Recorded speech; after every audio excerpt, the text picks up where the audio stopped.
for 2015, Mayor Wayne Redekop as to Council's vision for this coming year, and we will conclude today's presentations by hearing from Jim Thibert, the General Manager of the Economic and Development Tourism Corporation, with his economic outlook and update on Fort Erie. I would like to personally thank both Wayne and Jim for taking the time out of their busy schedules to participate in this morning's presentations. We are hopeful that this morning's discussion will better prepare and inform you, the business community, as to strategy, vision, and direction for the town of Fort Erie for the next year and beyond. Before we begin this morning's discussion, I have a number of individuals to thank and recognize. Firstly, how about a quick round of applause for the staff here at Bridgewater for putting on a wonderful breakfast.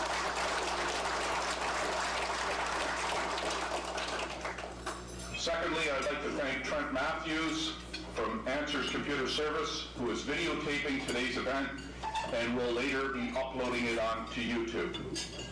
I would also like to recognize and thank our event sponsor today, Meridian Credit Union, and Denise, thank you.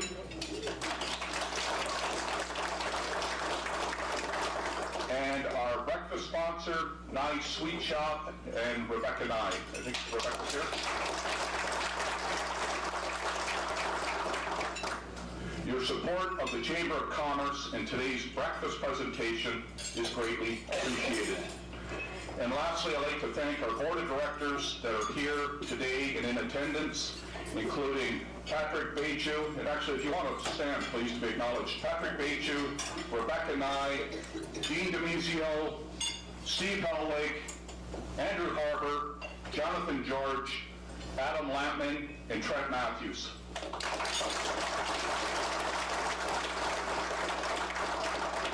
And lastly, a shout out to our devoted staff, Operations Manager Karen Adet, and our Executive Assistant Kate Marcel. Please stand up, please.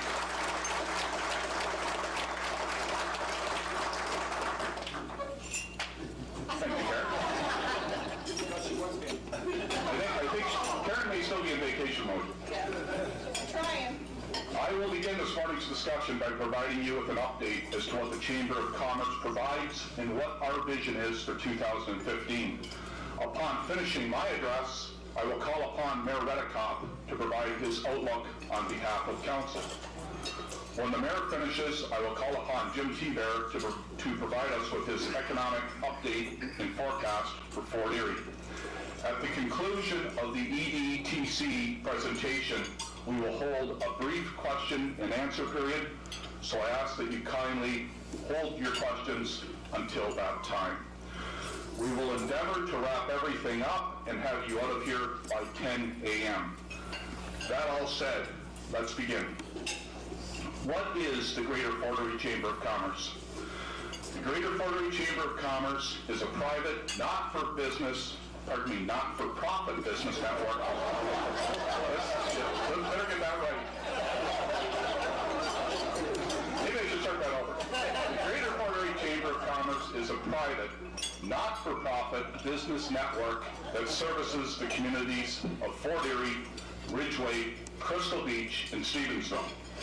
We are a united voice for businesses of all sizes and interests, acting as a catalyst to enhance business growth and opportunity, innovation, partnerships, and a diverse business community. The Chamber is run by 2 full-time staff members and a volunteer board consisting of 4 executive directors and 7 sitting directors, representing various local businesses within the community. Collectively, we work together to offer a membership of close to 400 businesses access to valuable resources, information, and social networking opportunities. As a chamber, we work with all levels of government, be it municipal, regional, provincial, and federal, to advocate on behalf of the interests of our members. What do we do? As a chamber, we continue to provide a number of different events, presentations, discussions, and debates, all designed and predicated on advancing our membership's knowledge and networking outreach as it pertains to day-to-day business.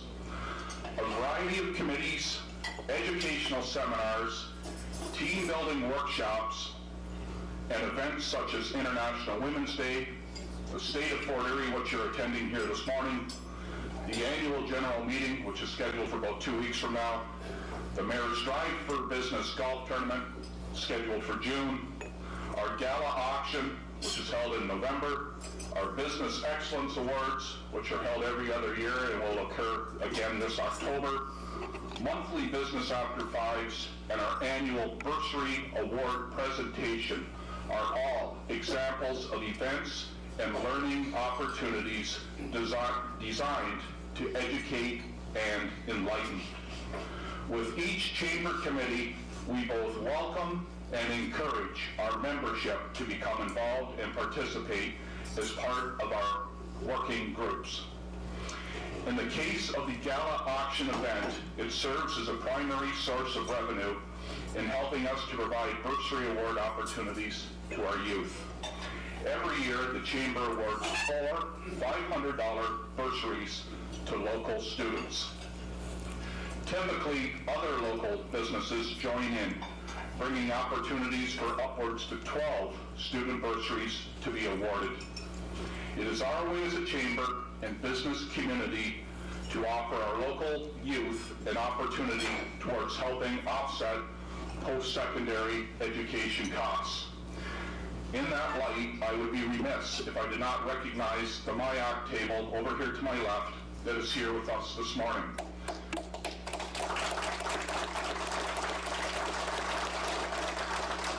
These kids at this table are part of the Mayor's Youth Advisory Council and collectively represent the future of Fort Erie. And on the subject of youth and our future, I applaud our current council for having the courage, vision, and conviction to endorse the construction of a theater for our new Greater Fort Erie High School. It is an investment in our community and our youth that will have a lasting impact, and here's hoping that the entire community gets behind this initiative and shows their support. Advocacy. The Greater Fort Erie Chamber of Commerce endeavors to keep in touch with and respond to the issues that affect our ability to do business within this community. We work to engage all levels of government on issues that are important to our membership. Our mandate is to be strong and effective voice for business. As such, our need in this regard has never been stronger. Just a reminder to our community members that if you need assistance, information, or liaison on behalf of your business, let the Chamber of Commerce be your first point of contact. Where we are going, as we move forward into 2015, the Greater Fort Erie Chamber of Commerce will continue to serve as the voice of business for our membership. In order to be effective, however, we require the participation and involvement of our membership.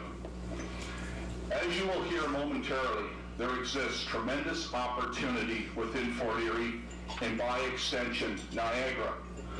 For the first time since the inception of regional government, there exists a genuine desire to collaborate, work together, and problem solve on issues for the benefit of all. The region, along with Niagara's other municipalities, are now beginning to show the desire and the resolve that in order to advance the region collectively, we must connect and work together. An example of this approach is the continued unified support for permanent, everyday GO train service to Niagara by all municipalities.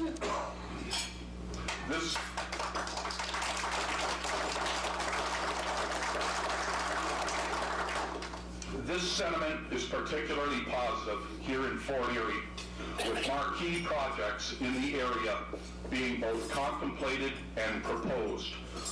Over the past 12 months, we have seen the Fort Erie Racetrack gain a 5-year lease extension, as well as a new ownership group which has significant plans to invest in the property.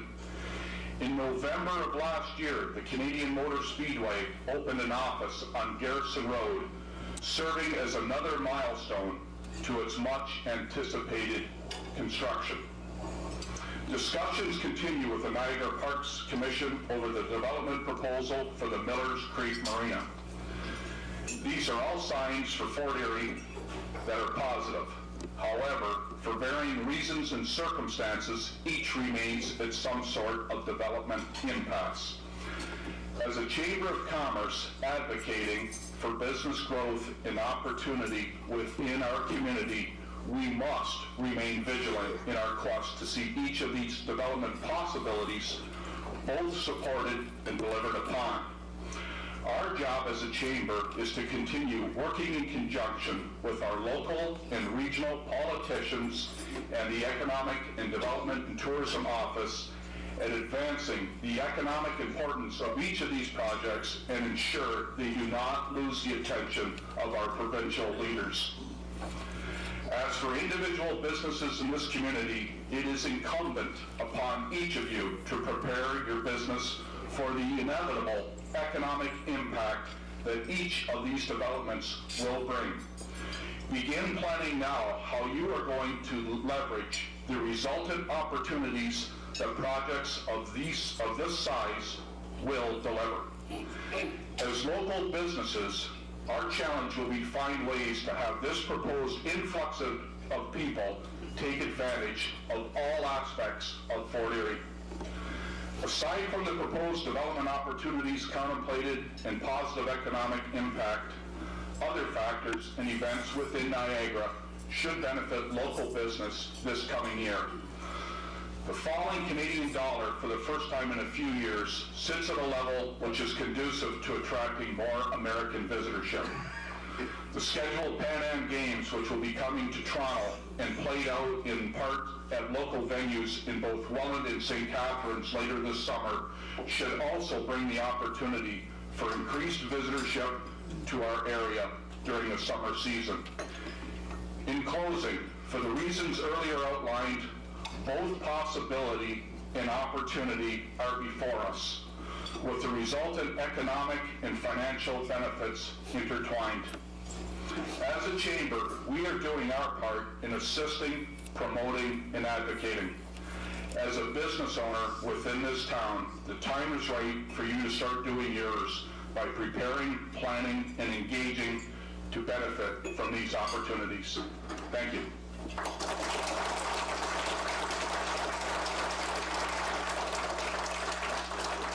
Ladies and gentlemen, at this time I'd like to call upon our Mayor, Wayne Redekop, to address our gathering this morning on behalf of Council.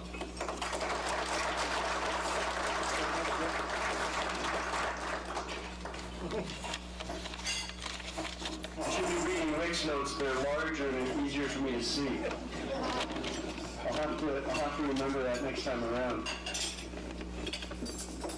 I'm assuming that some of you stayed up all night so you could get here this early. Let me start by thanking the Chamber of Commerce for holding this event, and also thank all of you for coming out this morning. It's a delicious breakfast for sure, and I know that Rick is a good speaker, and I know Jim is a long speaker. He's a good speaker as well, and I'll try to, as they were kidding when we were having our picture taken earlier, I'm the thorn between two roses. I really don't believe that. I'd like to congratulate Stephen Passero, who won last night's election.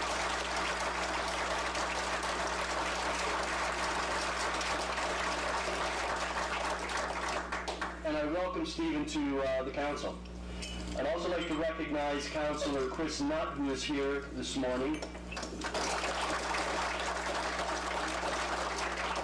Chris sits beside me at council on my right-hand side, so he's literally my right-hand man. And I also want to recognize my predecessor, Mayor Doug Martin.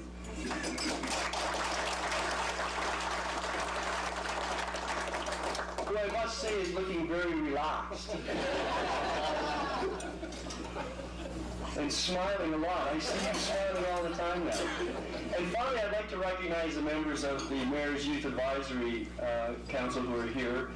And Ben McDermott is the adult who heads the committee, but we also have here with us Paige. Maybe you could stand up as I say your name. Paige, Shanna, Owen, and I see Gabriel, but not Chloe. But your dad's here in Chloe's stead. Thank you very much for coming.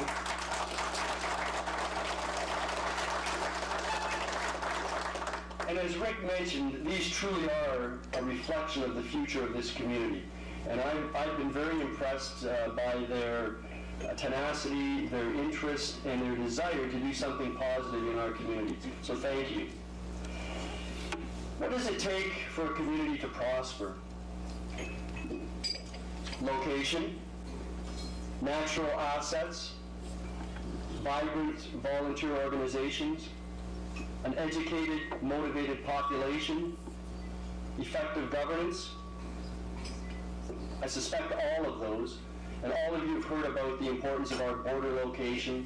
You've heard about the importance of our waterfront, our natural heritage areas, our parks and our walkways, our recreational facilities. You all are familiar with the importance of the volunteers in our community and the work that they do to make this a better place for everyone to live. And we're hearing more and more about the importance of education. And anyone that doesn't believe that education is really the key to prosperity to the future hasn't been reading their tea leaves or really tuning into what's going on.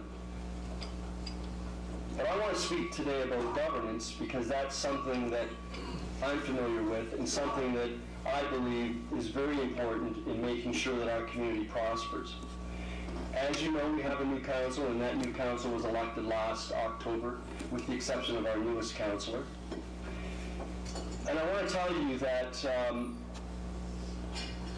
this is a very good group of individuals representing our community.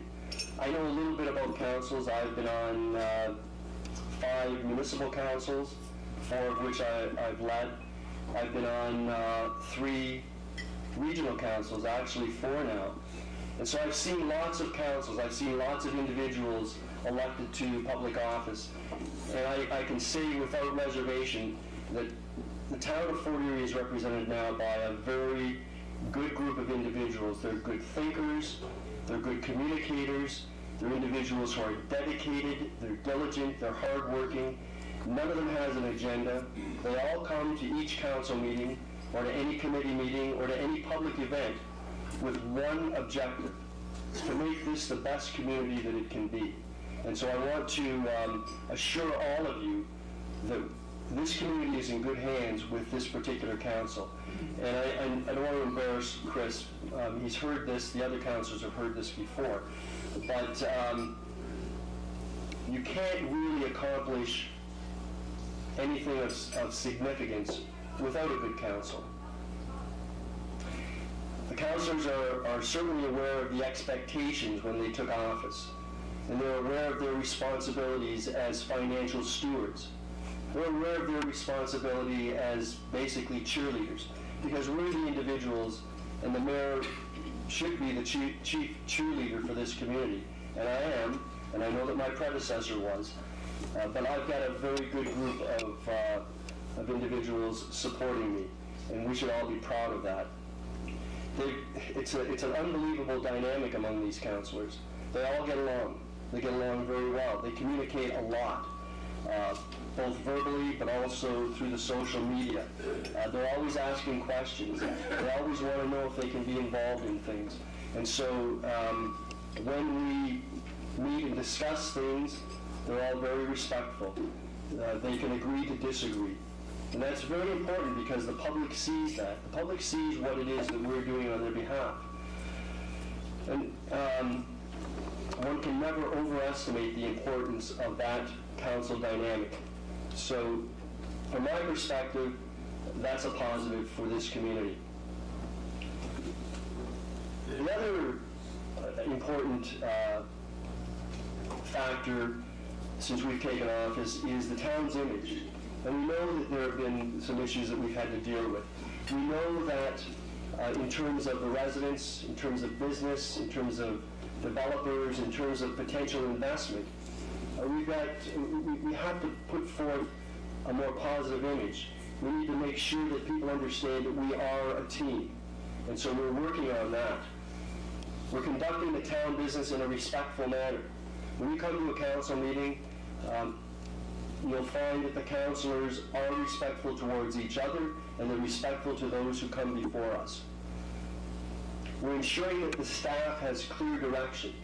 And I must say that the staff is part of the team. It's the council, it's the staff, and we all try to work together. And that's very important. We're taking steps to improve our responsiveness to residents.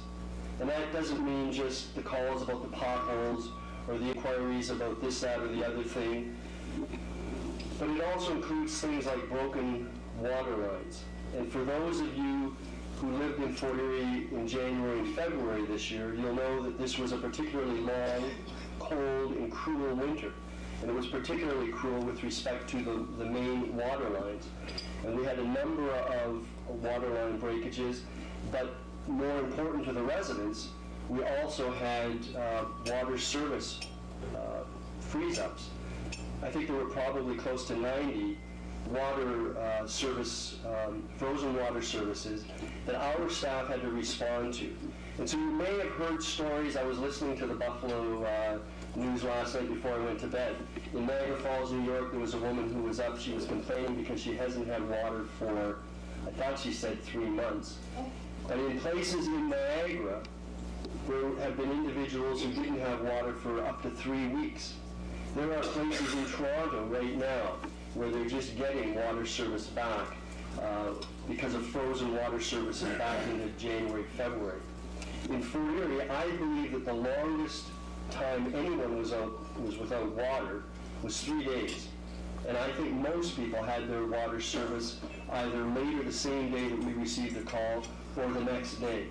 And that is a tremendous tribute to the crew, wastewater crews who were out in unbelievable weather, fixing broken or frozen water mains and fixing these broken services. And it's easy to think about fixing a water line on a day like today, but think about some of the weather that we had. Minus 15, minus 20 degree Celsius weather. Not only did they have to break through the ice, they had to break through frozen ground, and they had to use heavy equipment to do that. And then when they got down to the frozen water line, they had to replace that part of the pipe, and then they had to put some type of protective fill over that before they could close up the hole. And they did all of that, and if any of you had seen any of these crews out, you would be absolutely amazed because their spirits were unbelievable. I wasn't sure that they were still in their right minds, but they were. Those individuals, and I will say without fear of contradiction, the wastewater department of the town of Fort Erie, from the manager right down to all of the workers, best epitomize customer service in the town of Fort Erie. They are the model that I hope that the rest of the town staff and councillors will be able to capture, because they did their work, they did it in an excellent fashion, they did it without complaint, and as I said, they almost looked like they were having fun, which defies logic. We're trying to repair our image by assuring partners and potential partners of our desire to serve the community and move it forward through collaboration. Things like the DSBN, and I thank Rick for your comment about the theater. I noticed that you didn't get much applause on that. But you know what, that's a project that we will appreciate in the future. I know that there are a lot of individuals that are concerned about the potential tax implications, but that's a project that serves our future. It's an investment in the future of our youth. It's an investment in the future of our community. And I'm quite confident that we'll all be very pleased in the years to come that we made that investment. And we're also trying to change our image by improving our ability to communicate with the public. We have a new website. We're going to make better use of social media. We're going to make good use of print media, and I expect that we'll be doing some things in terms of making sure that when we need to get out messages as a municipality, we'll be the ones crafting the message, not somebody else. And then the third thing that's important in terms of a prosperous community, in my view, is the plan. And we're working right now on our strategic plan for the next 4 years. We have main objectives, and those objectives are going to be championed by the councillors. So at this stage of the game, and this is a public process, and the public will be invited to participate, take a look at what we've done to date, make some comments on whether there should be any changes to what we view as our strategic objectives, and the strategies and the tactics and the measurements that we're going to attach to those. But each of the councillors has, actually we have 2 councillors assigned to the 3 main objectives that we have identified to date. And they will be responsible for ensuring that the strategies are implemented and that the measurements are maintained throughout the process. So what are those main objectives? The first is a prosperous and growing community. We need to develop and implement an effective, integrated waterfront and tourism strategy. Think about it. We've got water on almost 3 sides of us. We've got fantastic natural heritage areas. We've got some good tourist attractions now, and we've got the potential for even greater tourist attractors in this municipality. So we need to make sure that we can take advantage of that. We need to make sure that we get out the message that this is a great place for boating. This is a great place for fishing. Some of the best fishing in Ontario can be found in the Niagara River or in Lake Erie. We need to make sure that people understand that this is a great place for bird watching. This is one of the truly great locations in Ontario for bird watching. Not many people are aware of that, but we need to make sure that we put together the waterfront and the tourism strategy so that we can capture the opportunities that exist and that are available. We need to achieve provincial government commitments on key projects and policies. So those are things like the Canadian Motor Speedway, the Niagara River Marina, the new schools that are going to be built in this town, but also things like the provincially significant wetlands. And that's a nut that we've been trying to crack for 10 years now. Well, let's develop a different strategy. Let's develop a new strategy and get some commitments from the provincial government as to how we can deal with the provincially significant wetlands, how we can actually integrate those into some types of unique developments in this community. Because when it comes right down to it, the most prosperous communities are the ones that are unique. They've been able to find ways to differentiate themselves from the rest of the pack. And that's what we're going to do in Fort Erie.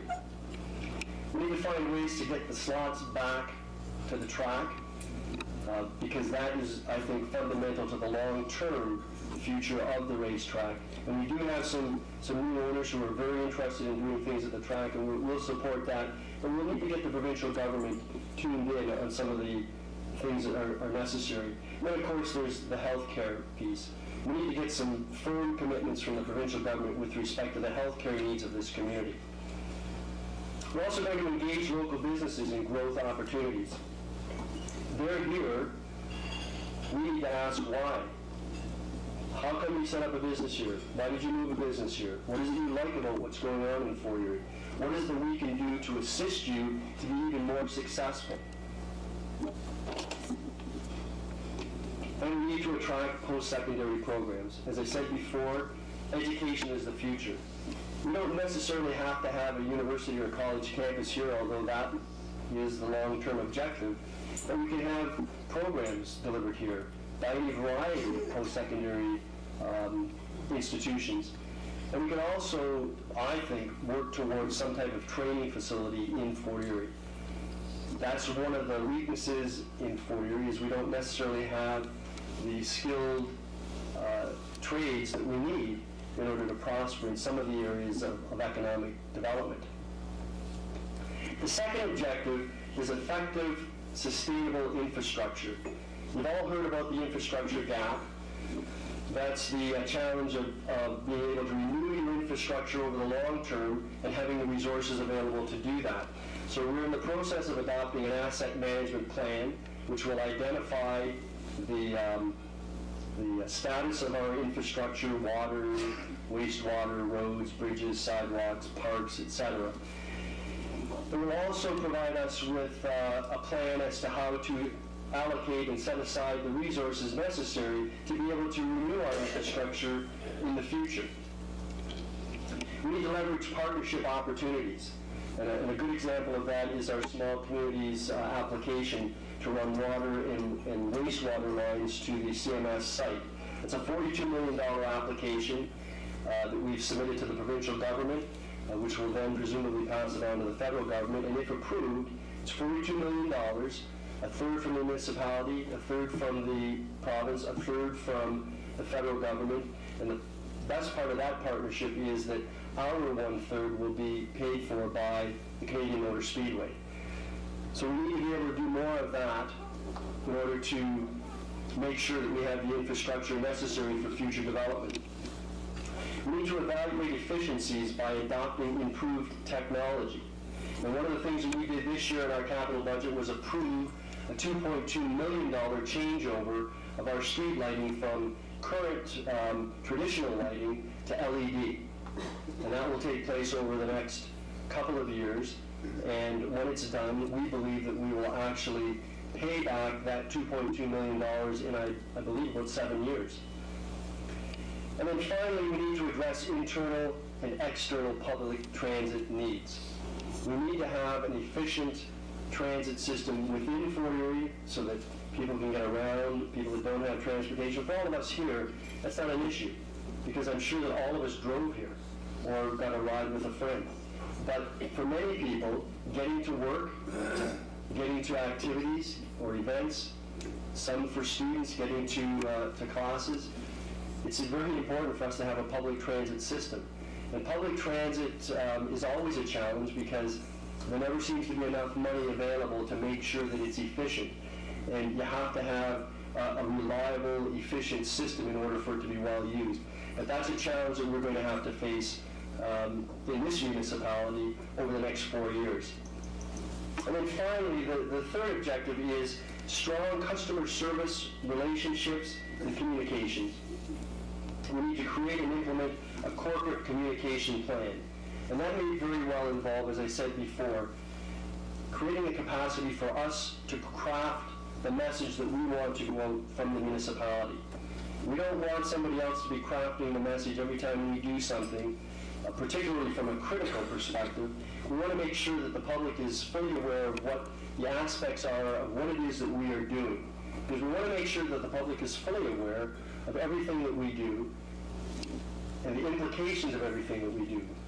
So it might not look pretty today, but believe me, there are long-term views, and this is a council that will look at the long term. We need to be able to create and communicate a customer service policy. I know that Tom Cookett is tired of hearing me bang on about customer service, but that's the reality. And it's one of the things that can make this community different than other communities in Niagara. And the water crews that I mentioned before, they're a prime example of customer service and how this community can distinguish itself from our neighbors. We need to expand and improve connections with internal and external stakeholders. And that could include making sure that we have the fiber optics in this community for us to be able to not only communicate quickly, effectively, efficiently, but also to attract those individuals who have businesses that are reliant upon communications. Because many businesses nowadays don't have to be located in the GTA. They can be located right here. And I know that some of you may have businesses of that nature, or many of you would know individuals who are located in Fort Erie. A lot of their markets are elsewhere, but they can do their work from any place. So if we vet the infrastructure necessary, we can attract those individuals, particularly if you're talking about small manufacturers who need access to both the U.S. and Canada. What better place for them to be than in Fort Erie? We need to build and sustain an engaged town workforce. And that's something that we're working on. We have some very proud individuals working for our municipality. Many of them live in the town of Fort Erie. They're taxpayers just like you. And they want, I'm sure all of the municipal employees want nothing but the best to happen in Fort Erie. Because I believe that we all want to be proud of the place that we came from. We all want to be proud of the place that we live in. And so we believe that if we have an engaged workforce, that speaks well for everyone. So there's the team, the vision, and the plan. I believe those are the things that it takes to make a prosperous community. And at this time, I've got to say that I do have to leave early, and I won't be geeking out right away, but I will be shortly because I have to get to the region. But I would like to show, if it's possible, I don't know whether we were able to get the technology going, the video. Some of you may have seen it, many of you may not have. This is the video that was shown at the inauguration, and it gives a little bit about the past of the town of Fort Erie, and I think it speaks a lot about the future of our community. So thank you very much, everyone. You weren't able to see it in its totality. I'm sorry? It's also available on the town website. Yeah, I guess it's on the town's website for your viewing pleasure if you want to log on and see it in its totality. It's certainly worthwhile witnessing. Okay, that being said, that concludes the comments and address on behalf of our mayor, Wayne Redekop, and I thank you very much, Wayne. I realize that you're under tight timelines, so when you have to leave accordingly. At this time, I'd like to call upon the Economic and Development Tourism Corporation General Manager, Jim Thibert.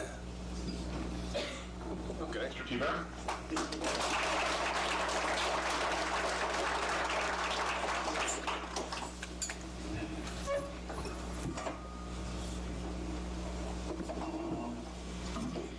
Well, I'm in trouble already because I have to flip pages with one hand, hold the mic with the other, which means I'm not going to be able to talk at all.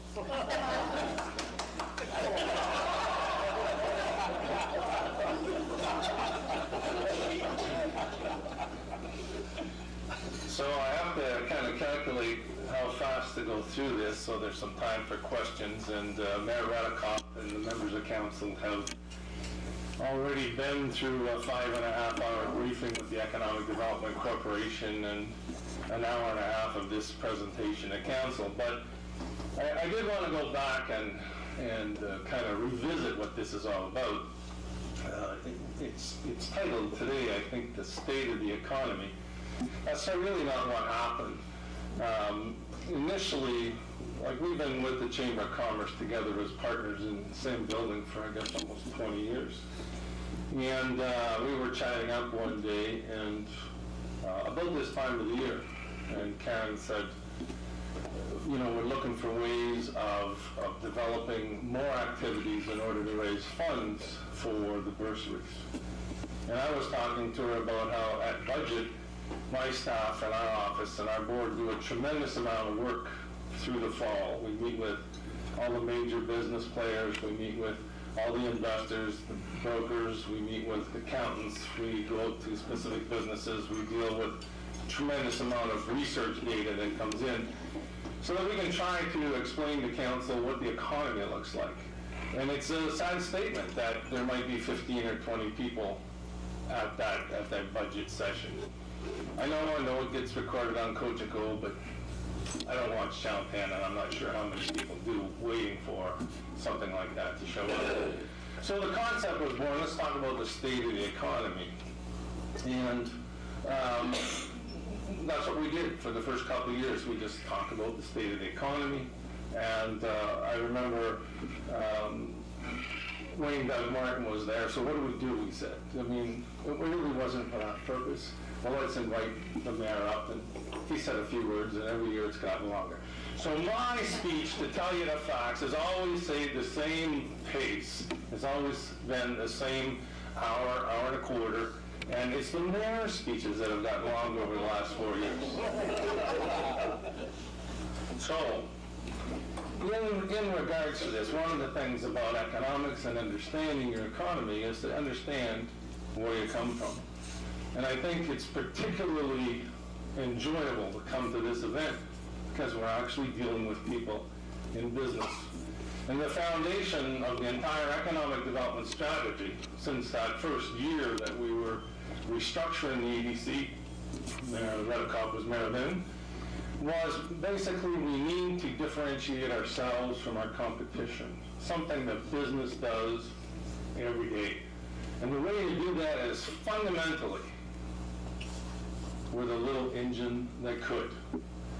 If there's 468 municipalities in Ontario screaming and yelling at the province, gimme, gimme, gimme, gimme, gimme, then our experience in our previous lives in government tells us we need to differentiate ourselves. How do we do that? Let's go to them and put a business case to them. Let's engage them as partners. If the business community is our growth, then let's go to the business community and talk to them about how can we engage them? How do we get involved with them? What can we do for them? And so it all comes down to the little engine that could. And municipalities, that governance is there at your whim. You pay the taxes.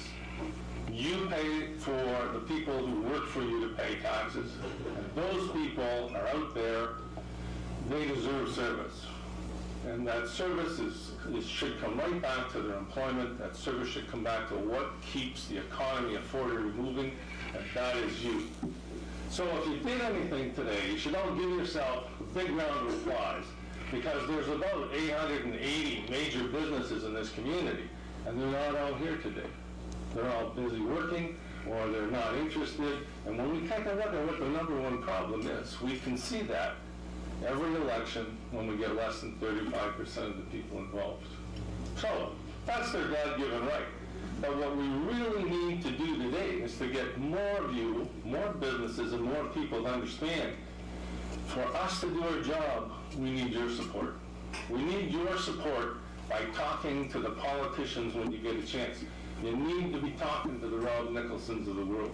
You need to get involved during federal and provincial elections to tell people what the issues are, and you need to have some direction and commonality. This is not Fort Erie, never was. That's probably a name that you only really hear locally from some sad sacks. This is a community with a lot of potential. We've proven it over and over again. If you just look at what happens, we are growing. Population gets bigger every year. People have more money. But there's ups and downs in the economy, and that's what we're trying to explain today. When the economy takes a dump and it affects you, we're going to try to explain to you what that's about so you understand how to deal with it, because knowledge is power. So, if I may, we'll go through this presentation. And hopefully, we'll be able to give you some advice. So first of all, we call this budget resurgence and readiness. We think that the economy is moving forward and it's going to get better. It may get worse before it gets better, but we'll explain the symptoms to that. Each year, over the last 10, 12 years, we've provided council with a document like this and a lot of background material. And each year we've talked about a trend. That's not a trend from hindsight. That's a trend looking forward. We're trying from the Economic Development Corporation to give people an understanding of what to expect in the new year so you can be forearmed. So costs and demands for services always go up. Simple as that. They just do. People demand more services. Service costs are just increasing all the time. That's the growth in the economy. From the cost side, from the economic development philosophy adopted by this community and charged to the Economic Development Corporation is to go out and attract more jobs, more business, more growth, more trade, so that as we address the costs, we can bring the revenues in from more people and more businesses as opposed to increasing the costs on existing businesses. So, from a business perspective, I think you all have to agree that's a better plan of action than just continuing to increase costs or cover the cost for services on the backs of existing ratepayers. And so when we talk about the economy, one thing we want to point out is economics is not a national picture. When we talk about national, provincial, or even municipal politics, it's easy to do so because as economists we aggregate the total. But the real economy is in your pocket. It's how you feel today. And if we have enough people feeling good because their economy is good, then our entire economy is a lot better. The national, provincial, and more global economies are very much a self-fulfilling prophecy. If you want a recession, just start talking about one. All it takes is for you people to have less confidence in the economy, start to save money as opposed to investing it, and we will have a recession. Once you free up those dollars, we won't have a recession. So it's a very self-fulfilling thing, but I think it's important to understand the role that each of you play. When we look at economics, we're concerned about each and every one of you and how you feel, which is why we go out to a number of businesses, people in the industry and professionals, and find out what they think. We don't have to talk to everybody in business. We can talk to people that do, like accountants. They do a lot of your business, they know. So they can give us an overall opinion very quickly. But depending on who you talk to, the economy can be two different things. So for instance, if we look in Garrison Road, we'll see some empty spaces. That could be a negative thing if you happen to own them all. But if we take a look and analyze what those empty spaces are, what do we have? We have a situation where we now have a major new investment in the Scotiabank. It's no longer a tenant in somebody else's facility.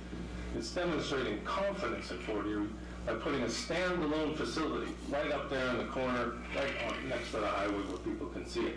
That's investment, that's growth, and that's a major national corporation that thinks enough about the future of Fort Erie to put that big investment there.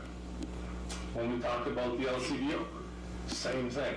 Huge, significant investment in a standalone facility. So we can't always look back at what we call vestigial consequences. Yes, there'll be some empty space. It depends on the economy. It depends on how much that person that owns that facility wants to rent for it. And it depends on the take-up. But we'll get there. If you take a look at the number one issue that people talk to me about, it's the County Fair Mall. Why is it empty? Why? What are you doing about it? Well, we try to help investors with that.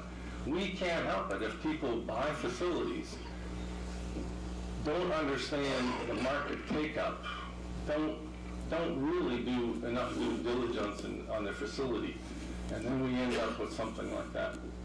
But most of the businesses that were in there still exist. Sobeys, for instance, went to a brand new plaza that spurred, as an anchor, spurred the development of that entire new Sobeys plaza. What you probably don't know is that while we tried to facilitate filling the mall, that Sobeys walked away from a 10-year lease. They paid for the empty space 100% of the rent for almost 10 full years. What incentive is there for somebody to do something with that mall? So we're always on that, we're always paying attention to it, we're always waiting for the right moment, we're always trying to find some investor that can do something worthwhile with that, whether it be modify it, whether it be to expand and grow it and fix it up, or even tear it down and build something new. We have several plans that we have in place that we've worked on for the last couple of years, and we have some interested parties.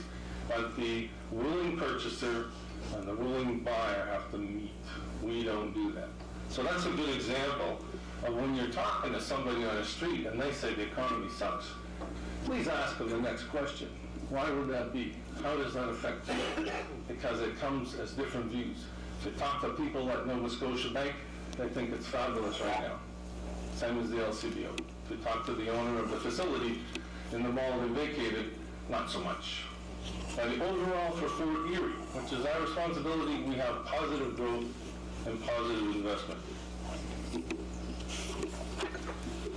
So the EDC state of the local economy is our best effort at a balanced perspective with a view on how the town may take advantage of new potential trends and be aware of as many downside factors as we can anticipate. And how do we do that? Is it my glasses or is that not quite focused? I don't have my glasses on, but I can tell you, it doesn't look so focused. Anyway, this is just a graphic that we put up because we do reach out to industry, large business, small business, senior government, developers, investors, tourism agencies, retailers, banks, accountants, investors, StatsCan, our research, and we all put it together and spend quite a bit of time analyzing it, and then we bring it to council and we present it publicly. And that document's meant to help councilors make some decisions that they have to make based on the best information we have about the economy, and we provide it to the staff and our team of staff at the town of Fort Erie so they can understand what the challenges are with the council and where they got to go with budgets and things like that.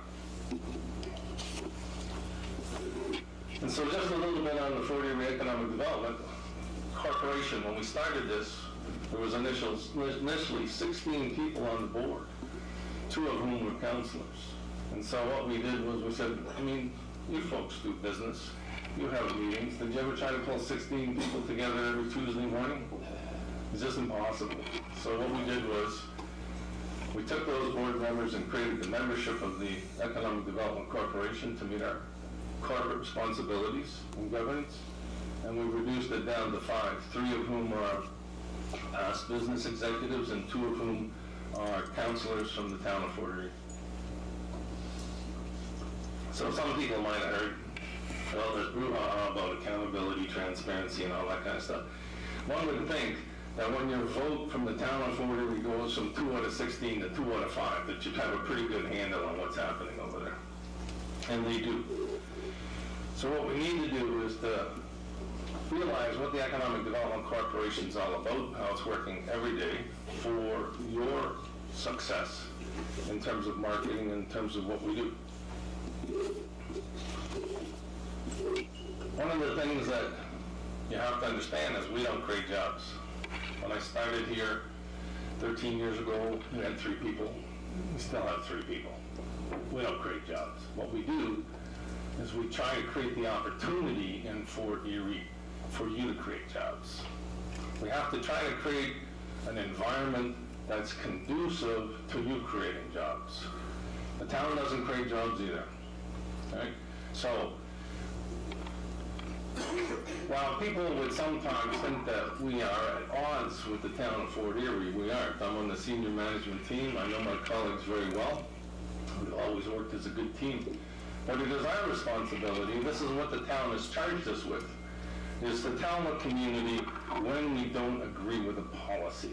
So, if we all agree that we're the little engine that could, if we all agree that we have to separate ourselves from the balance of the competition out there, then we have to determine the way to do that. We've agreed that customer service is the best way.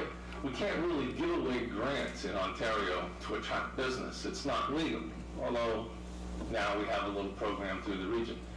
But up to now, there's been no way to incent a business. And of course, in Fort Erie, we're on the border, and we hear a lot about what they do in Buffalo. They have tax incentives, they have employment incentives, they have pages and pages of incentives. We in Ontario do not have that. So we have to be more cognizant of how to attract the business interest. And simply, that's exactly the same philosophy that you take when you're looking at customers. We have to do customer service, we have to make sure we are appealing to them, we have to make sure we get their attention, and above all, we have to deliver on our promises, right? So we have to have a product and a value proposition. I'll get to that a little later. So the model of the Fort Erie Economic Development Corporation was created before we reorganized. This is something that we had taken from the town, and we had to structure the corporation around it. And it's structured as a standalone independent corporation and always has been since 1992, when it was founded.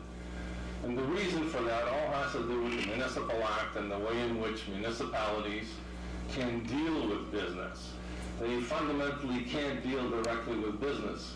So the concept is, let's have an economic development corporation that can do things that the town themselves can't do.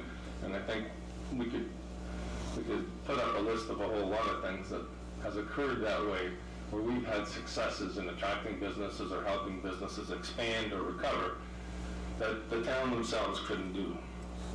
And that's because, not because they don't want to, not because they don't help us, but because they're prohibited by being overtly involved. So for instance, many of you are aware I'm the Chief Executive Officer of the Fort Erie Racetrack. I didn't really volunteer per se for that position. And I certainly didn't understand that I would be doing it for between 5 and 8 years. But the corporation decided, well, we were asked by the town of Fort Erie when we were told that the Israeli owners were going to shut it down. What can we do about it? And so we came up with a plan, and we brought the plan back to them. And the plan was, we'll take over. We'll create the Fort Erie Live Racing Consortia. We will maintain the majority so that Fort Erie isn't controlled by outsiders, outside the community, Toronto or whatever. And we will do our best to keep it operational and bring in the resources to keep it going. And we've done that. We've managed it. I get $1 a year for the liability of being the official CEO.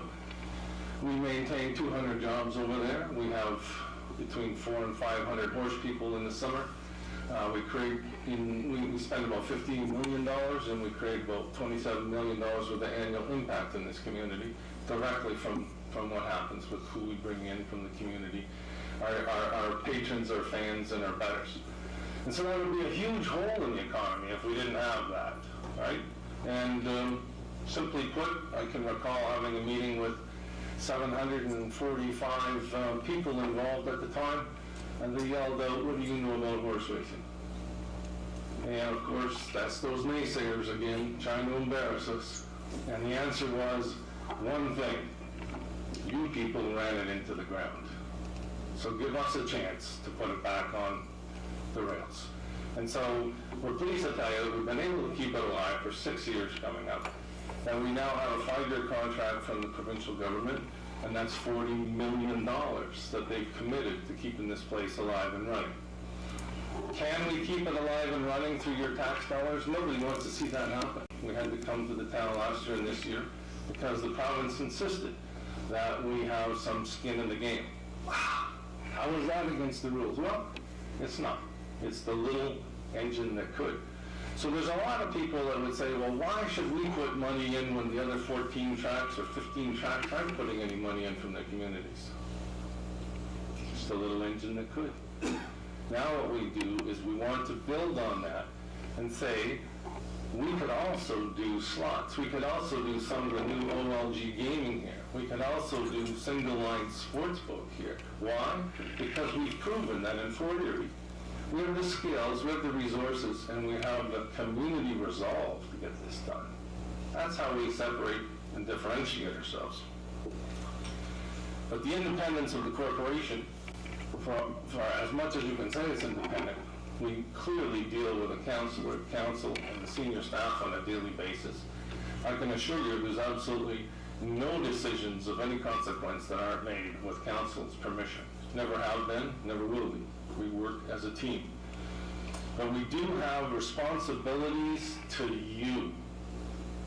When you come to us, you can be assured that your information is confidential, be it good or bad.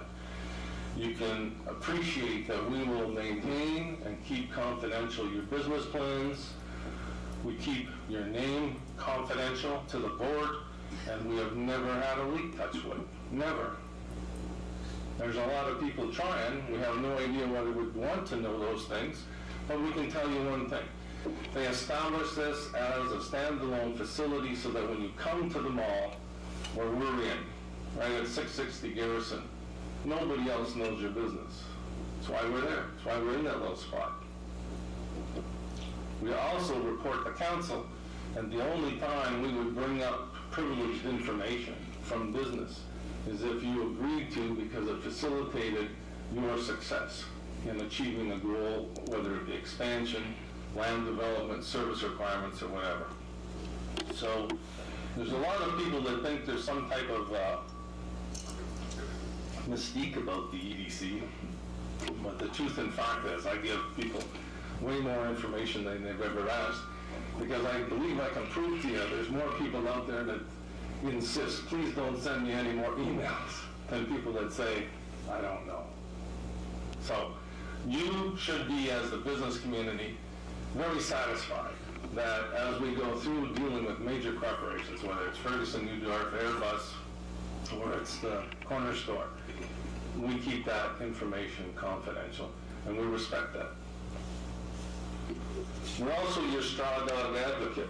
What that means is it's part of our mandate. It's what the town asks us to do, is to represent your interests to council. So when they want to increase development fees, and they also say we're in customer service, and they also say we want growth, we ask them how to reconcile that. And sometimes that's when the sparks fly, because it's not an easy thing to do. The municipality is always bound by, well, Jim, if we need more sewer and water, how do we pay for it if we don't have a development fee?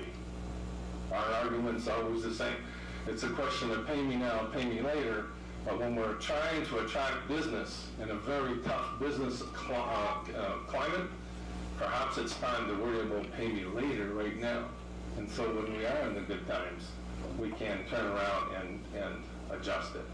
Because if we stand back and hold the status quo, nothing will change. So we have to be shrewd investors on behalf of the development and the services for the town on behalf of you. And so what does the Economic Development Corporation do? Geez, we're missing a slide here, part of the slide. Anyway, we can share this with you anytime you like, if you like a copy of it. But fundamentally, we operate on four fundamental fronts: business expansion, business retention, business attraction, and lobbying and marketing and media. And those are the four challenges, the four pillars that we deal with in the Economic Development Corporation. And I won't bore you, but you can get a copy of this anytime you want. It's on our website. This is the kind of services that we provide. So the more important part is the next part of the slide, the prospects for growth. People, we only have so many resources, we only have so much time. And what we try to do is economize on that. So fundamentally, when we're looking in tourism, we can split the tourist trade into two. There are the attractors, and there are the feeders. And there's a lot more feeders than there are attractors. And so an attractor would be like Safari Niagara. It's there, it attracts a lot of people, and then once the people come to the community, they go to a restaurant someplace, they go to some other event. And so it takes longer to make a significant investment like Safari Niagara and get it off the ground. But once it's here, it's a lot harder to pull that investment out of the community. It has to have some constant growth, and then all of the businesses around Fort Erie can market from there. So for instance, I know that some of the councilors, when they were dealing with whether or not to provide funding to the Fort Erie racetrack this year, actually went out and talked to their constituencies. And they found out some very interesting things, taught me a few lessons. They were talking about the fact there's a number of restaurants that see their business and have no qualms about telling you that their business is increased by 30% when the track is in season. And when the track's not there, the business drops off. They're accustomed to that cycle, so they don't really talk about it. But when you ask them that question, they will tell you it certainly provides about 30% increase in business. And you can see that with all the major attractors. So the strategy of the Fort Erie Economic Development Corporation has been, let's come up with some significant attractors and let's bring them to this community. So that's how we end up with the Miller Creek Marina project. That's how we end up with the Canadian Motor Speedway. That's how we end up focusing on the Fort Erie racetrack and holding on to that, and the consequential developments. And then we have other current things we work with, like Safari Niagara Parks, our beaches and trails, and our village centers. So that is the core attractors to Fort Erie. And from there, we end up spinning off waterfront activities, ancillary development, like at the Canadian Motor Speedway, with its research facilities, with its marketing, and with its, and more important than anything else would be the exposure of Fort Erie, of Niagara, and of Ontario to the world. And then with the Fort Erie racetrack, we have ancillary property development. This is not just a plan to keep the racetrack open. This is a plan by the Economic Development Corporation to keep it sustainable. And so we don't want to see a hole in our economy. That's the number one priority. The second thing that we have to do is we worked with the Israeli owners of the track who bought it in 1997. They had some interesting concepts about land. They would never subdivide a piece of property, and we've never seen not 1 acre subdivided off of that entire 338 acres.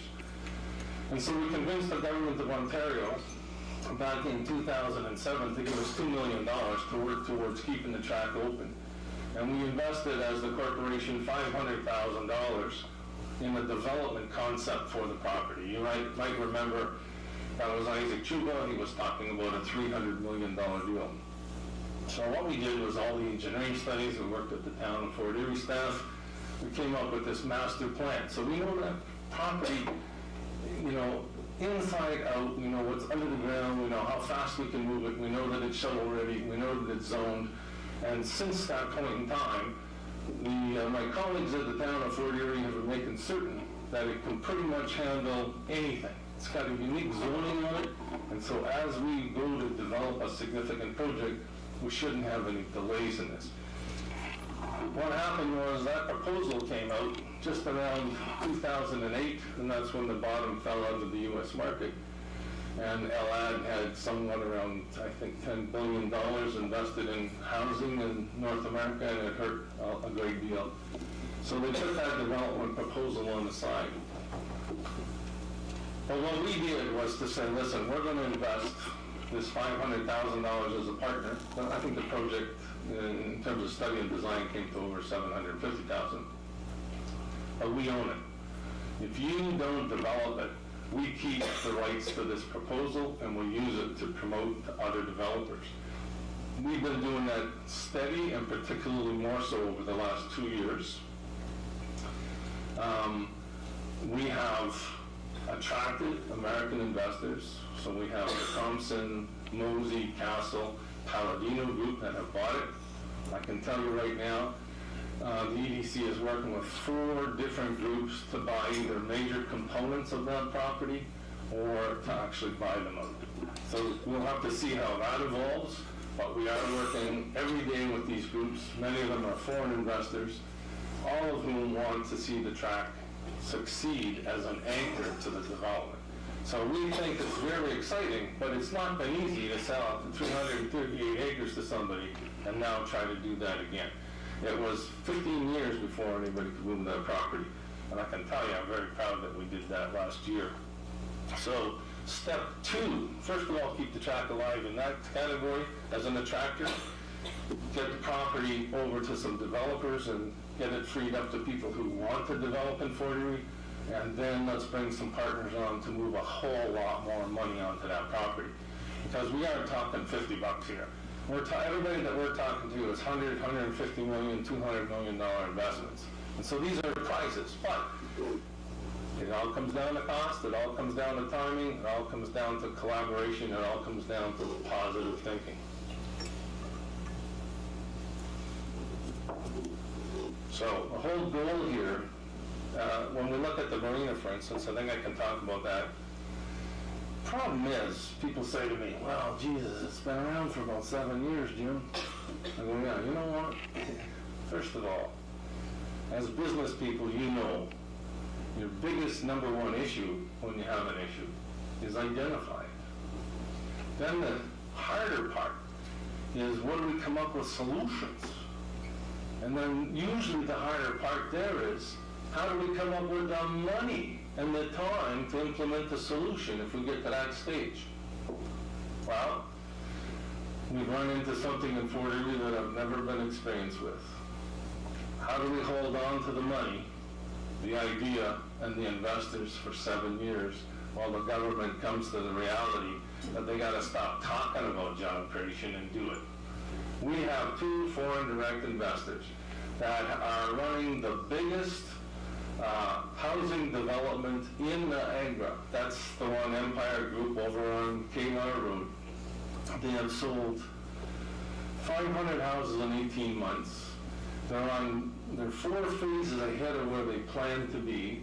They have defied all the take-up for housing and have created the biggest housing development project in Niagara's history.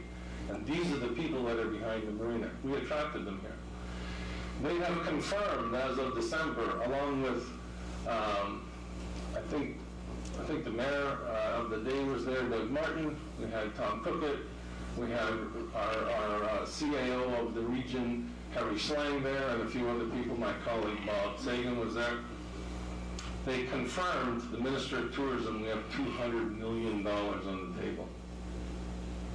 They have done their due diligence. These people are very wealthy, they're very tied into Niagara, and they want to develop this property. And the only thing standing in its way, we can't figure it out. Nobody can. There just seems to be this dearth of Niagara parks to insist that the marina in Fort Erie should be a couple docks and kayak sails. And they think that you're okay with that. Well, not our job to accept it, it's up to you. Our job is to bring you the opportunity, and $200 million is that opportunity sitting on the table right now. So when we talk about what you may be able to do, you can take these informed messages out there. Tell your employees, tell your friends, tell your families, and tell them to call the politicians and shape up. They all talk the story, job creation. They all talk the story, keep taxes low. Our philosophy is pretty simple. You can keep taxes low and growing as long as you bring new investment to town. They're going to pay huge taxes, and they can afford it. They're going to attract more people to the community. And from that, we're going to see increased markets. We're going to grow the jobs. We're going to spur more investments that spin off from this. We're going to heighten Fort Erie's profile. We're going to generate more traffic, more people, more disposable income, more marketing and advertising. You're going to see more and varied media coverage.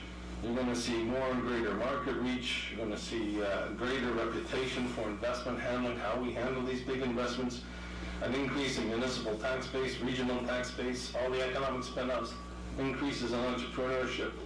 And if you look at what that supports, it supports the jobs, the skills development, housing development, commercial retail growth, and so on. So there's only 3 of us. There's only 5 members to the board, 2 of whom are council. We have to focus our time on what we see as the best bang for your buck. And we think that we're delivering that. So we can't get out and see everybody all the time. But I can tell you, we have an open door policy. And any business that calls gets an answer right back. And any business that calls and wants to have a meeting and sit down and talk about their issues, we've always dealt with that and always will. So you're welcome anytime you have an issue to call us up, and we'll continue talking about this or how it affects your business, or if you've got some business expansion issues or problems, let us know. We'll try to help you. Unquestionably. So when you start to look at where we came from, let's take a look at what we're evolving into. One of the biggest problems in past budget sessions has been that the region is not treating us fairly, that the region is not listening to the municipalities, and there's all this concept of one city. And this one city thing was a challenge between regional councilors, some for it, some against it. Some thought it was practical, as long as they were the king of the city, I guess, and the other people think it's absurd because it's almost impossible to get attention to a place like Bridgewater, Crystal Beach, or Bridgeburg. Imagine if the seat of government is way on the other side of the region, 60 miles away. So the arguments for this city and the direction we were told by the municipalities is go in there and fight for recognition. And in the emblazoned in my head directions from Mayor Wayne Redekop when I had my first meeting with him, he said, you know what, Jim, I don't doubt at all that you're going to create the opportunity for jobs and give us good advice from your experience and make a good network and lobbying. I'm only going to ask you to do one thing. Just make sure that the tail wags the dog from time to time. And that was a direct reference to go over there and kick some butt at the region. Well, my reputation is well earned over there. And they will not doubt that I don't fight for Fort Erie. And I can only do that because we got good support on our management team in Fort Erie, and we have a fabulous board of directors that understands what our job is and supports and sustains me. So when some regional councillor calls to complain, the question would be asked, well, what's your problem? Is he right or wrong? Because it's for Fort Erie that we're fighting. But what I want to talk about now, as many of you know, that for various reasons we've lost a huge amount of our management team from the period of 2005 through the period of 2011, maybe 12. And that management team now finds itself as this executive management team of the region of Niagara. So the chief administrative officer of the region of Niagara is now Harry Schlein, who was the chief administrative officer of Fort Erie. We have the commissioner of planning is Reno Mastacci, who was the commissioner of planning for Fort Erie. Our commissioner of public works for the region is Ron Tripp, who still lives here and was the commissioner of public works for Fort Erie. The treasurer of Fort Erie is now the treasurer of Helen Chamberlain is the treasurer of the region, and my counterpart at the region's economic development is a good colleague for the last 25 years, Bob Sagan. So we now have the senior management team of the region having come from Fort Erie. You can understand and appreciate that they have a regional role, but there's no longer the case they don't know what's happening in Fort Erie. There's no longer the case that they don't understand intimately the Canadian Motor Speedway, the Marina project, the Fort Erie racetrack, our economics. Most of those people have been subjected to at least 5 or 6 of my lectures. Should have a test for them, eh? Anyway, I was out for dinner with the CAO on Friday night and discussing this, and there's a whole new groundswell from the newly elected regional council. They have turned it the other way. They see that the region is the glue that holds the municipalities together. They embrace the municipal councils, they embrace the municipal structures, and they see themselves as being that body that facilitates growth in the municipalities and it facilitates customer service. The municipalities are once again the customers of the region, and customer service will be out there. But we have a golden opportunity. As we showed you in the slide earlier, we have some constraints with government for whatever reasons. We have now gotten our arguments forward. We have maintained the investment portfolios of the Canadian Motor Speedway and their investors. Warren Back Enterprises, which is the investors of the marina, and we're holding on to that track. So now we have the region supporting us when we go forward to the province, and not only do they just support us by mouthing, oh yeah, we're in favor of Fort Erie, they can actually comment on and they can actually discuss intelligently our history and our projects and why they should get funded. And more importantly,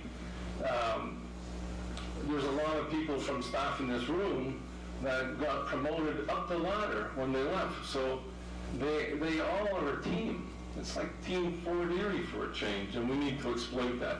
So if you're looking for a very positive thing to come out of this today, it's that we really do have some opportunities in Fort Erie where we can get the governance to support us to resolve some of these issues. But again, a couple of rules of economic development. Number one, God helps those who helps themselves. Number two, it takes money to make money. And number three, squeaky wheel gets the grease. We don't have enough squeak. We're going to need everybody to squeak. We know that it's not going to be good to have a big rally. We know that it's not going to be good to send out petitions because that's just one big squeak that lasts a split second.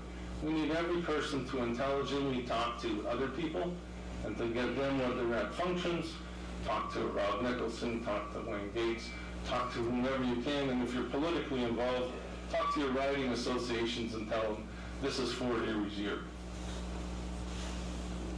So you can see this after, I won't go through it, but for the first time, we have a strategic plan for economic development from the region. They're there to support us.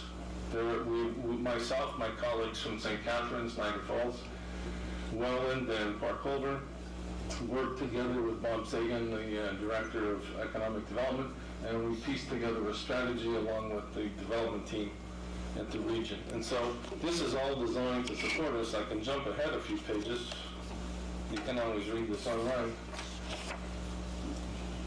But what they've been talking about in planning, this is the region's plan. And you can see that we have three major development projects worth somewhat around $345 million with operational impact that they're supporting. These are their three priorities too. So we need to capitalize on this and we need to keep it up front and we need to hold them to that customer service. We don't want to know how hard you're working. We want to know how well you're working. That's what we have to ask them. Gee, that's the same thing you ask employees. Well, the same thing should happen to us and to them. But the Speedway is a project that's moving along very well right now. The two outstanding things, as Mayor Redekop pointed out, number one, the Ministry of Transportation wants to understand exactly how the traffic is going to impact the QEW. Number two, they're going to have to look at putting the sewer water services. What I can tell you is they're moving that along. We're working with Tom Cook, Rick Brady, and our team here to move that along. And the reason that the planning has to catch up and the reason that the design has to catch up is because prior to a year ago when the regional management changed, they did nothing. They would talk about supporting the Fort Erie racetrack, but they did nothing. They didn't go into design, they didn't go into planning, they didn't prioritize it, they didn't do anything with it. So now we're trying to catch up. And that team has discovered that the federal provincial government's coming up with an incentive program, and let's get it to the province where we can do this private-public partnership. It's 1/3, 1/3, 1/3, and get the sewer capacity in check and get it planned and ready to go. Because when the developers come, they want to develop the Speedway. They don't want to have to do our sewer services for us, and they don't want to do the QEW. Now, we have been working on the Speedway for 7 years. We have gone to other tracks. We have talked to NASCAR people. We have met with them. We have talked to a lot of people. We've done our homework at the town of Fort Erie and with the Economic Development Corporation and with the region. And when we talk about traffic, the one thing that we found with other communities out there is they will tell you, those communities with tracks in the United States, is you can't plan the traffic. Because when you have 65,000 people showing up, they will find the easiest way in and out of that track in real time. You can put a sign up where you want, they'll probably drive over it before they, if it's a goofy sign. So I said to them, listen, instead of charging our developers $500,000 or $600,000 to do major traffic management studies, just give me $100,000 and I will plan your traffic for you. Well, how are you going to do that, Jim? I said, simple. We're going to put $99,000 worth of beer in the middle of that field. And we're going to take out $1,000 worth of advertising, say at noon hour, come and get your free beer. And we'll have Airbus up there in a helicopter taking pictures of where the cars come from and where they go.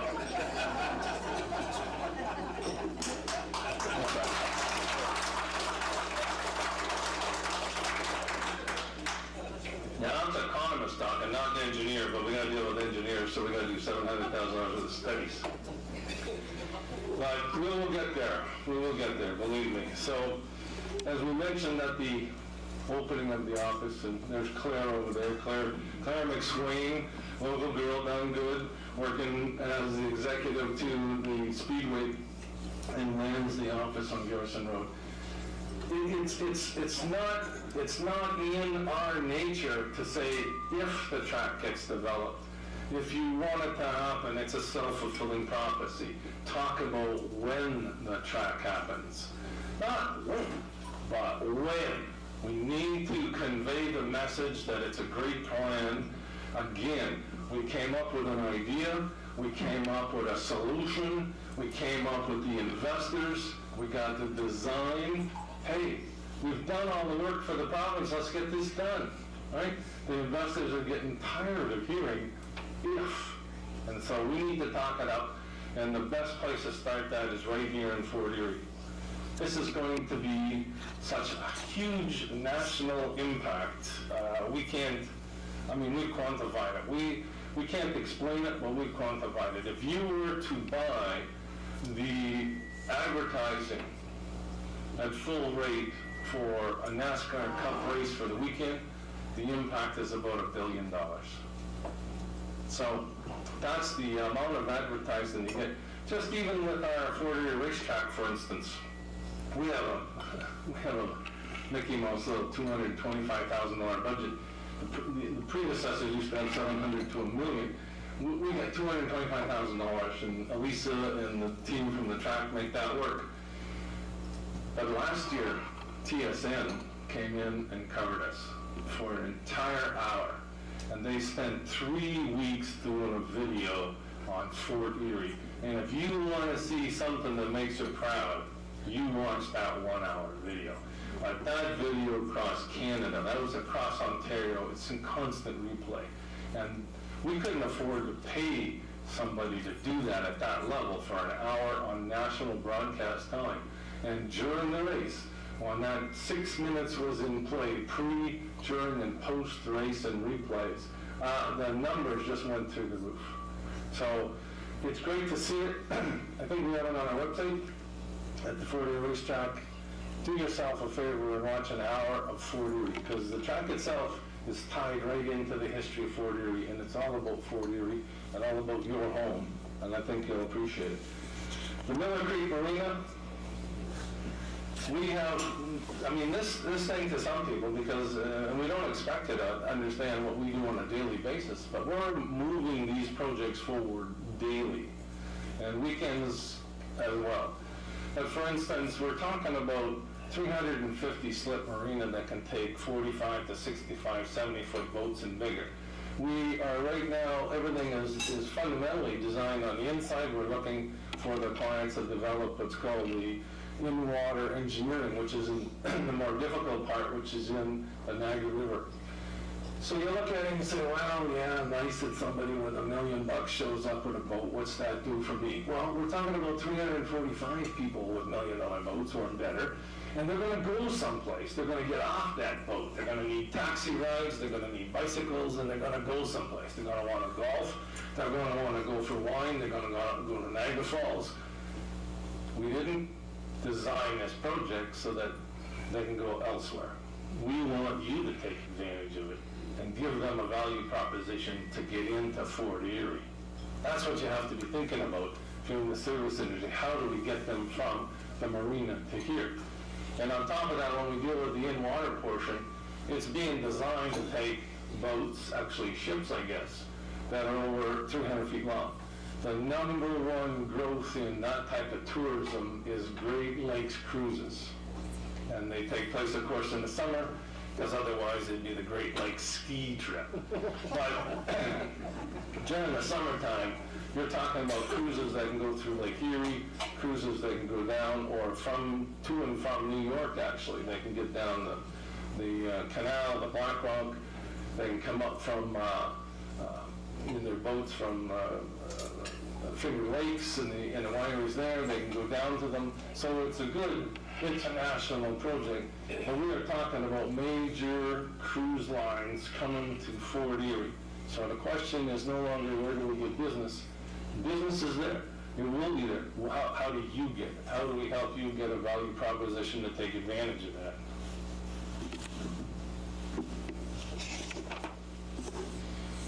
So let's talk about some of the negative things, right?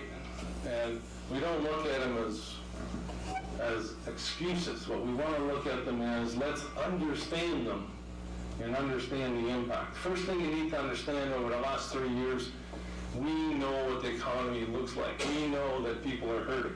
I can tell you that in Fort Erie, there's many, many businesses, particularly in manufacturing, that are growing.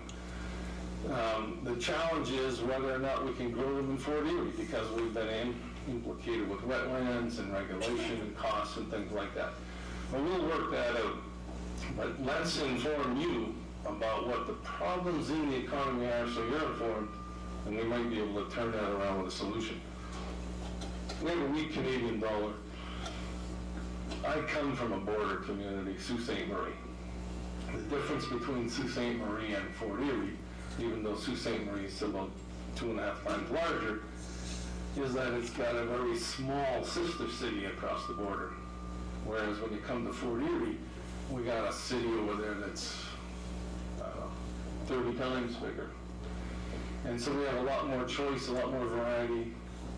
We're accustomed here to coming across the ferry, and then what you do, the bridge made it easier to go over there and shop. And it's one of the fundamental reasons that we have no brand loyalty when it comes to retail in Fort Erie, because we can go to Niagara Falls, we can go to Buffalo, and it is very difficult for the service industry in Fort Erie to be competitive. You have to have a product that makes sense. Well, one of the things that's going to help is a weaker Canadian dollar, because what you see immediately when the dollar goes below par is people start whining. But they understand that I can't go over to Buffalo as much anymore. Gasoline over there, even though it's still cheaper because of the tax code, is going to cost me more money. All those others on the bridge jacked it up another 25 cents coming back if we pay in Canadian, right? So it's always a little problem. But when you're in business, let's take a look at the weaker Canadian dollar.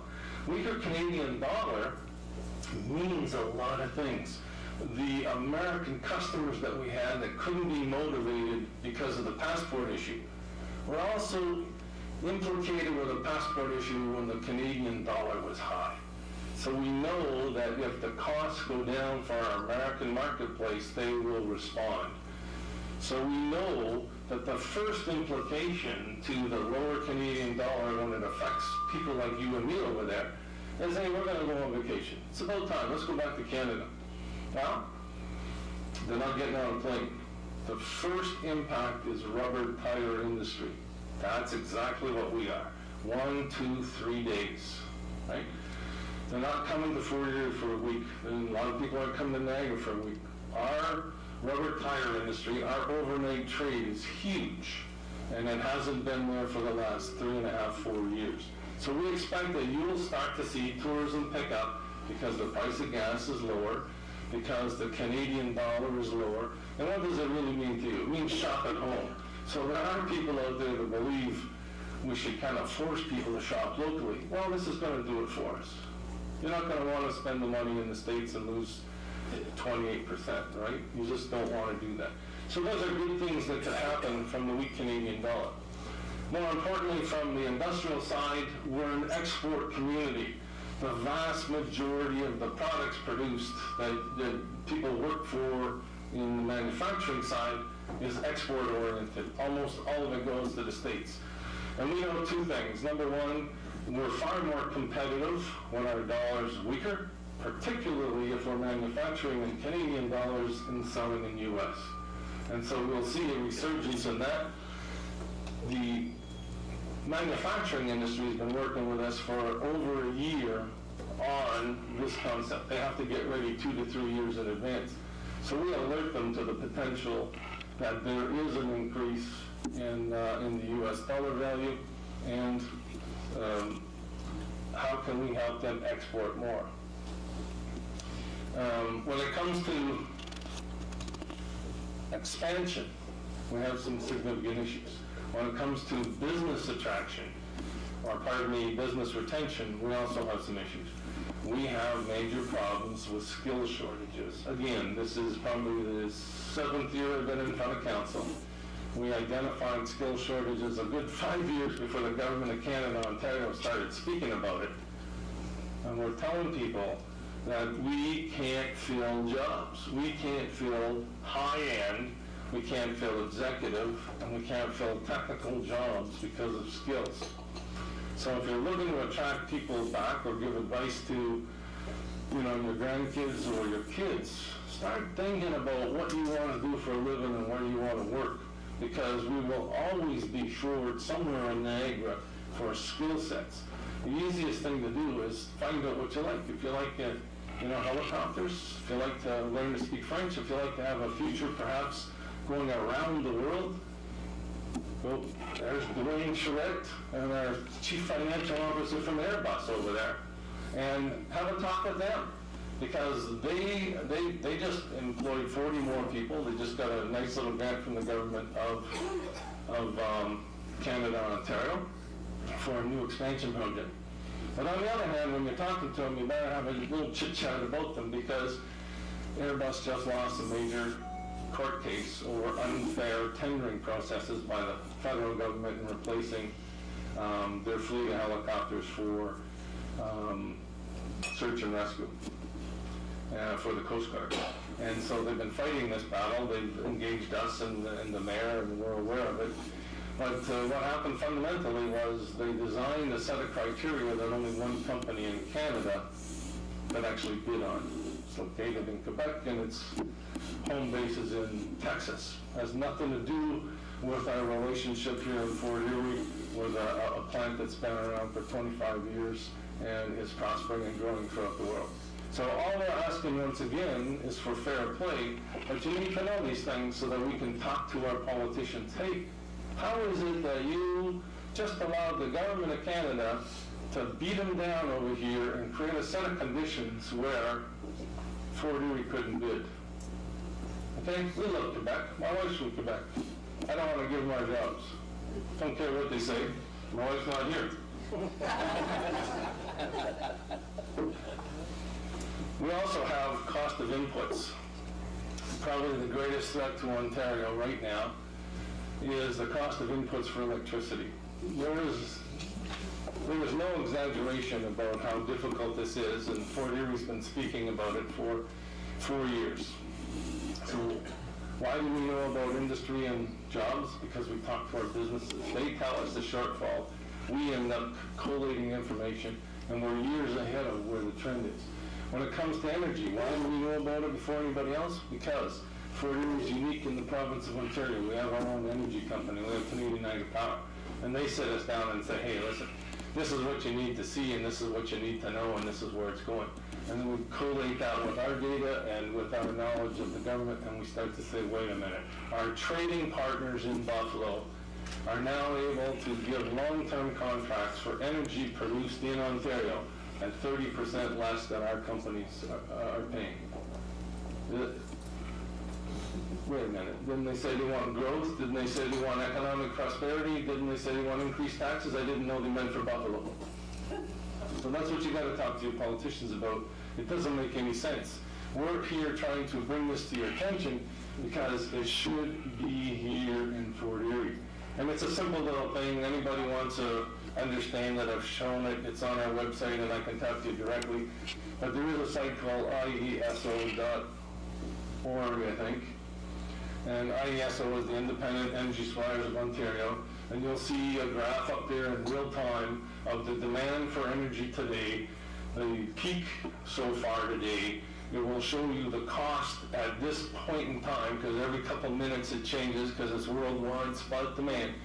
And then at the end, they're going to have, so that energy cost could be 8 cents, 11 cents at peak hour, 2.5 cents off peak. That's what you would pay when you export it. But then there's a thing called global adjustment. Global adjustment. I guess we got a measure our costs against the world and kind of balance it. Well, that's not what global adjustment is. Global adjustment is a fancy name to confuse you. It should say, here's where we hide our green energy program and Ontario Hydro losses. That's what it should say. I guess it does if you take the word global adjustment and mix up the letters maybe. They transpose them. But the problem is that number is generally around 10 to 10.5 cents kilowatt hour. That means that you as Ontarians pay more for Ontario debt and to subsidize green energy than we do for the cost of electricity. There's something wrong with this.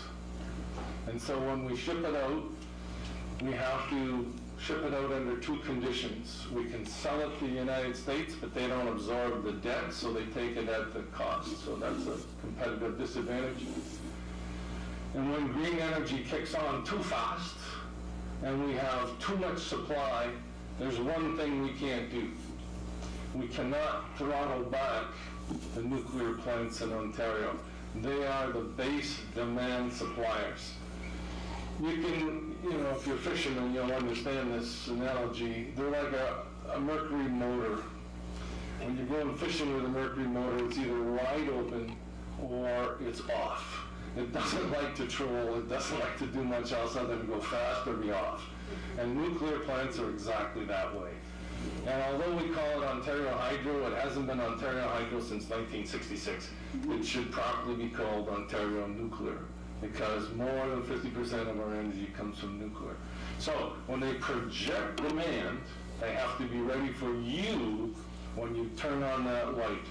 And so what happens is if they're not masters at this and we pick a day where not so many people turn on the light or where they expected it to be different, we have to get rid of that electricity. There's no place where there's all these big batteries to store the energy that we develop, so it has to be dumped.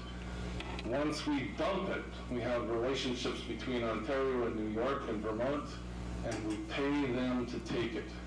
So not only are we at a competitive disadvantage when we in Fort Erie are paying for electricity, not only are we at a disadvantage when we sell it to them, but every once in a while we have to dump it and we have to pay them to take it.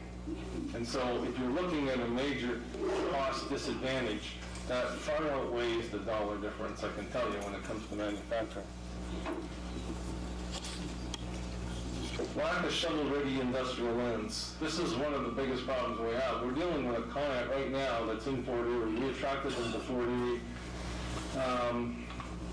about 7 years ago now, and they've got about 90 people working, and they have a new contract that they can pick up, because we always like to see our companies prosper, and it's an international contract, and we cannot find a piece of property for them. We can't find a facility, we can't find a piece of property. We've engaged all the top-notch realtors. I've been on every friggin' site many times myself, walking them. We have looked high and low, and when we help them with their business modeling and they look at the cost of development and the availability of labor, it's confusing, it's difficult, and it's hard for them to make some decisions. They took a vacation trip to New Brunswick. They found exactly what they needed, and the government had to deal with them in 5 days. Here's the government grants for employment, here's the training subsidies, here's your tax incentives. And so the company's not leaving Fort Erie. We're just not going to get that particular expansion, which could be upwards of 60 jobs. It's something that we can't do here because we don't have the land, we don't have the resources, and we don't have the people. And we don't seem to have a government that wants to move very quickly. And if you're in customer service and you say you're open for business, don't you think that would be one of the things you do? So what you can do to the politicians and the local politicians is tell them how you work in business. They really need to know. We're happy with this current crop of councillors because many of them are business people, so they'll understand you. But we really need to see more business influence in governance at all levels. Competition from Western New York. All you gotta do is go on the Buffalo Enterprise Center, and you will see 40 or 50 pages of subsidies and services that they provide free of charge. And we're busy increasing our permit fees and telling people we're open for business, but we don't have any dollars really to market that. And when we do, they find out we just jacked up our costs. So not only do we increase our permit fees in Fort Erie for development, but right now there's a proposal before the regional government to increase fees way above what our folks even considered. They're talking in some cases over 50% increases in development costs. We've tried to explain to them that you can either pay now or pay later. But the issue with development is when you're coming into greenfield operations, put yourself in that position. When we attract a company and investment here, they want to build a brand new facility, they want to get it up and running. The business owner's already losing money in his head or her head. They know that when I build this, I'm building it for a purpose and I'm going to make money, and until I turn the conveyor belt or I turn the on switch, I'm not making any money, it's costing me money. And so I got to deal with banks, I got to deal with government agencies, I got to deal with getting it staffed up, employment agencies, I got to do unions or whatever it is. And then you're told, well, based on the roof that you have, we're going to charge you $1 million for development charges on this big project. And they go like, well, I didn't figure that into my financing. Like, what's my bank going to do? I can't make money off of government fees. So our argument is, look, the town needs the dollars to put the sewer and water in. There's no doubt about it. But the question is, when do we make an investment? And they are tremendously tempered by the public. They are tremendously tempered by your thinking. And what we're trying to do is get everybody to understand what the issues are so that you can give us all good advice. Because if the politicians feel you're not willing to make an investment to be able to receive investment, they're going to go the other way. And we're going to lose investment. So there has to be a balance. It's not easy for the council. It's not easy for the staff. It's not easy for any of us. I live here. I got a house. I know what taxes I like. But I can tell you, if you're talking about jobs for the future, jobs for your kids, we have to make these investments. Canada wasn't founded on weak links. It was founded on people who were the engine that could. Here's another little thing. We're open for business. We all talk about open for business. We can talk about it. We can believe it. We can have a beer and celebrate it. But we ain't the ones. What we're trying to do here is talk to you about the image that is outside Fort Erie. So it's good to have the rah-rah, boost your egos here, but let's talk about how the public think, the investment public think about Fort Erie. They have seen a $30 million golf course go down the tubes for absolutely no reason. We had somebody here 6-7 years ago who sold his company to IBM, moved back to Niagara, bought Carrio's big house on the Parkway, and because he's a golfer, decided he wanted to do something for his community. So he was building, had as a goal, a $30 million golf course for this community. No commercial activity whatsoever. And he was going to maintain it. This is like a 220-acre park for you. In the wintertime, it was for people to ski on and do all sorts of stuff. It wasn't really going to compete. It was going to be his vision, as he told our board, I plan on building the Augusta of the North. Got turned away. He didn't get turned away. He got dumped, trounced. We have problems with national franchises, Zellers, Giant Tiger, Staples. You know, one thing you need to, as I said earlier, this is not just Fort Erie. There's problems in Ontario. You just saw yesterday where they're closing down every Future Shop in Canada. They've closed down Target. Target's gone. We looked at that and said, this Target's not going to do it. It'd be lucky to last 2 years. It's just the wrong model. It's not meeting the expectations of the people. It's a simple little thing. We do across the border. People in Toronto don't so much. And so when they all look from downtown Toronto Target looks like a good model, but we know what people want. They want the same thing in service and costs and prices that they're getting in Buffalo. Don't give us a different model, and that's what they did, and that's why they failed. I can tell you that when Giant Tiger moved into Fort Erie, it was done so on the basis of the invite of a company that worked very hard as the realtors for the County Fair Mall. We had investors working with the investors who are from Montreal that own that County Fair Mall to tear it down, to work out a shared capital corporation and to build a 5-story facility that had shopping on the bottom, along with business, assisted living on the second 2 floors and condominiums on the top. And when they moved in Giant Tiger, they said, thank you, no. We've got a tenant now. Well, good luck. They used that tenant to sell it at way more than market value, and that's why we're stuck with an empty building today. So, we can't always control these things, but I want you to understand the reason things are where they are, and we just don't give up on them.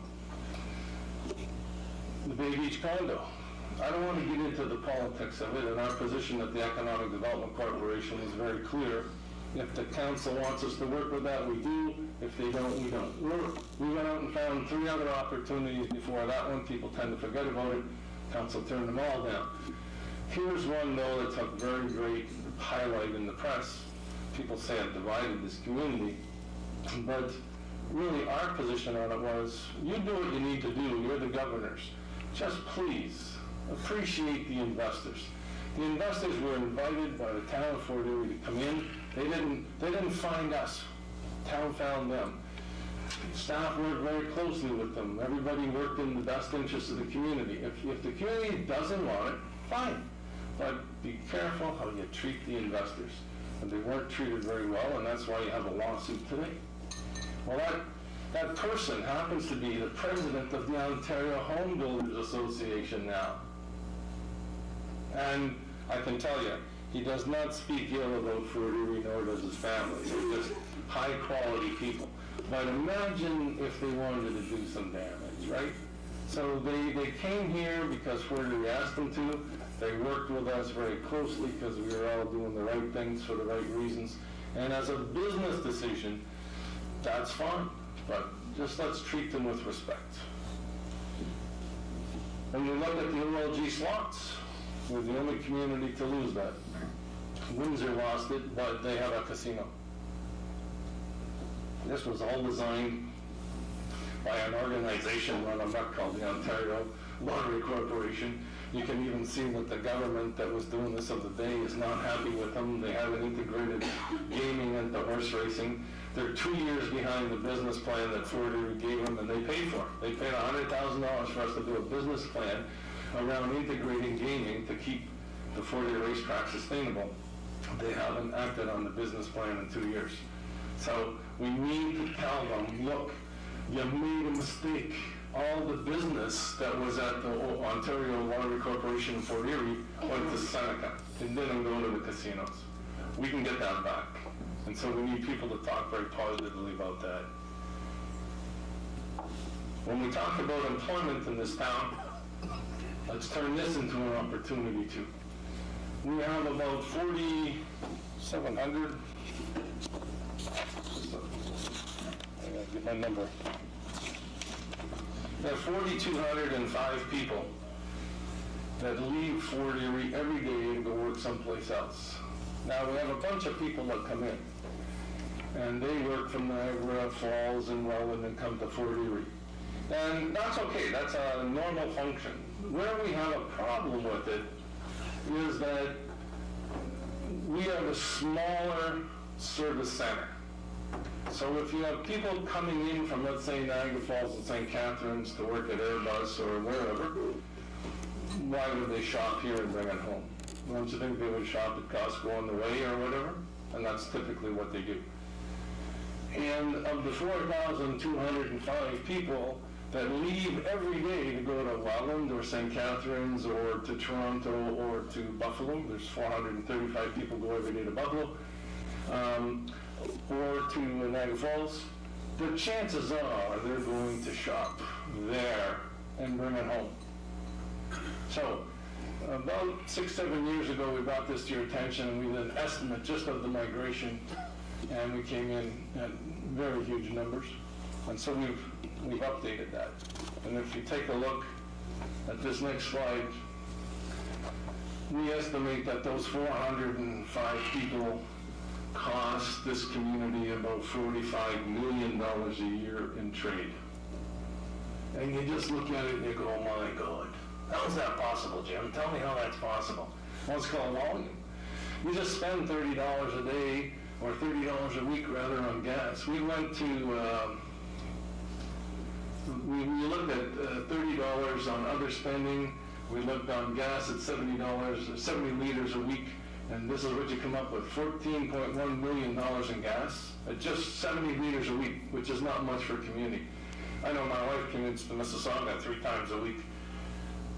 She does 70 liters a day. Yeah. But on the average, let's just say 70 liters a week. And if you look at other spending during the day, $30, that comes up to $30 million. So you add them up, there's $45 million. And if you're in the service industry, that's the target I'd be looking at. You already know your existing customer base. If you want expansion potential, get them. And how do you do that? You're going to have to give them a proposition. And you say, well, how do you do that? Well, I can tell you, we have businesses here that like for instance, Canadian Tire has a special card. The more you spend in the store here, the more money you get off of gas, because they have a gas station too. So there are ways of looking at it. But I can tell you provide good customer service, and they would rather die in Fort Erie than go someplace else, really. And one thing about Fort Erie that we've learned from our businesses and from our customers is that Fort Erie people are very loyal. Give them a good reason, be loyal to them, they'll be loyal to you. And that's why we have to get back. That's known as your value proposition.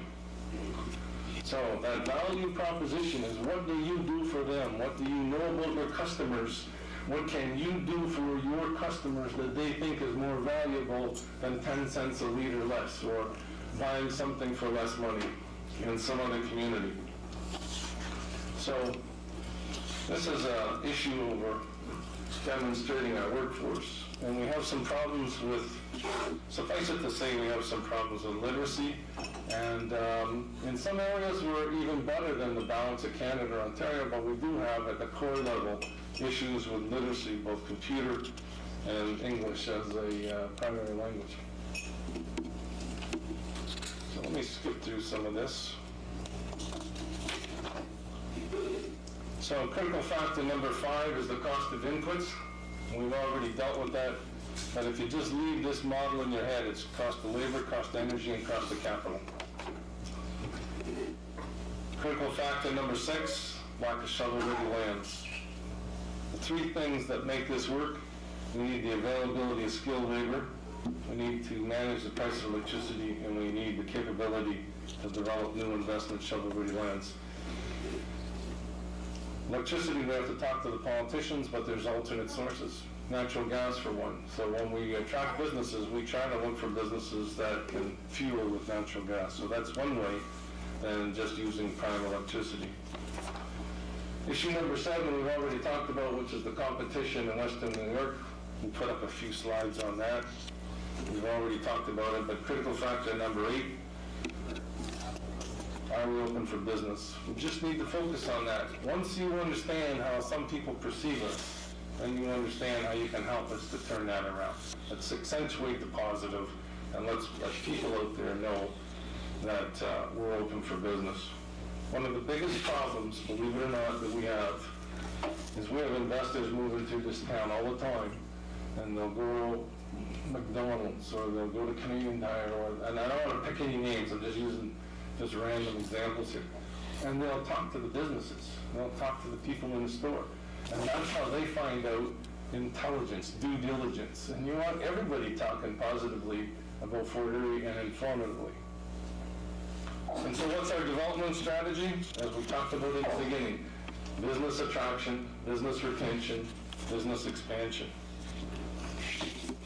We have a future in gaming in Fort Erie, and if we don't, then we have to come up with a different model. But right now, we're told that we do, and we need our politicians to understand that we deserve to be part of a gaming zone. I don't understand how we're the only place in all of Ontario, when they created 29 zones, that they removed Fort Erie. We know when it happened, and we know what the trigger was.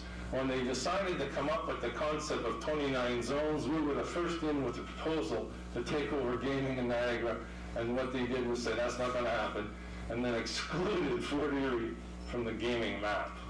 It's been that way now for 4 years, and we just have to get back on an even playing field. And so, when you look at it, this is a condensing of the 2 slides. You can see that we have a strategy that yields the benefit, but what we have to do is make sure everybody understands it, everybody is willing to support it, and we all talk to our politicians about the need to do so. It's a little bit of let's help yourselves by helping us help you. And so, there you go. I'm 1 minute over.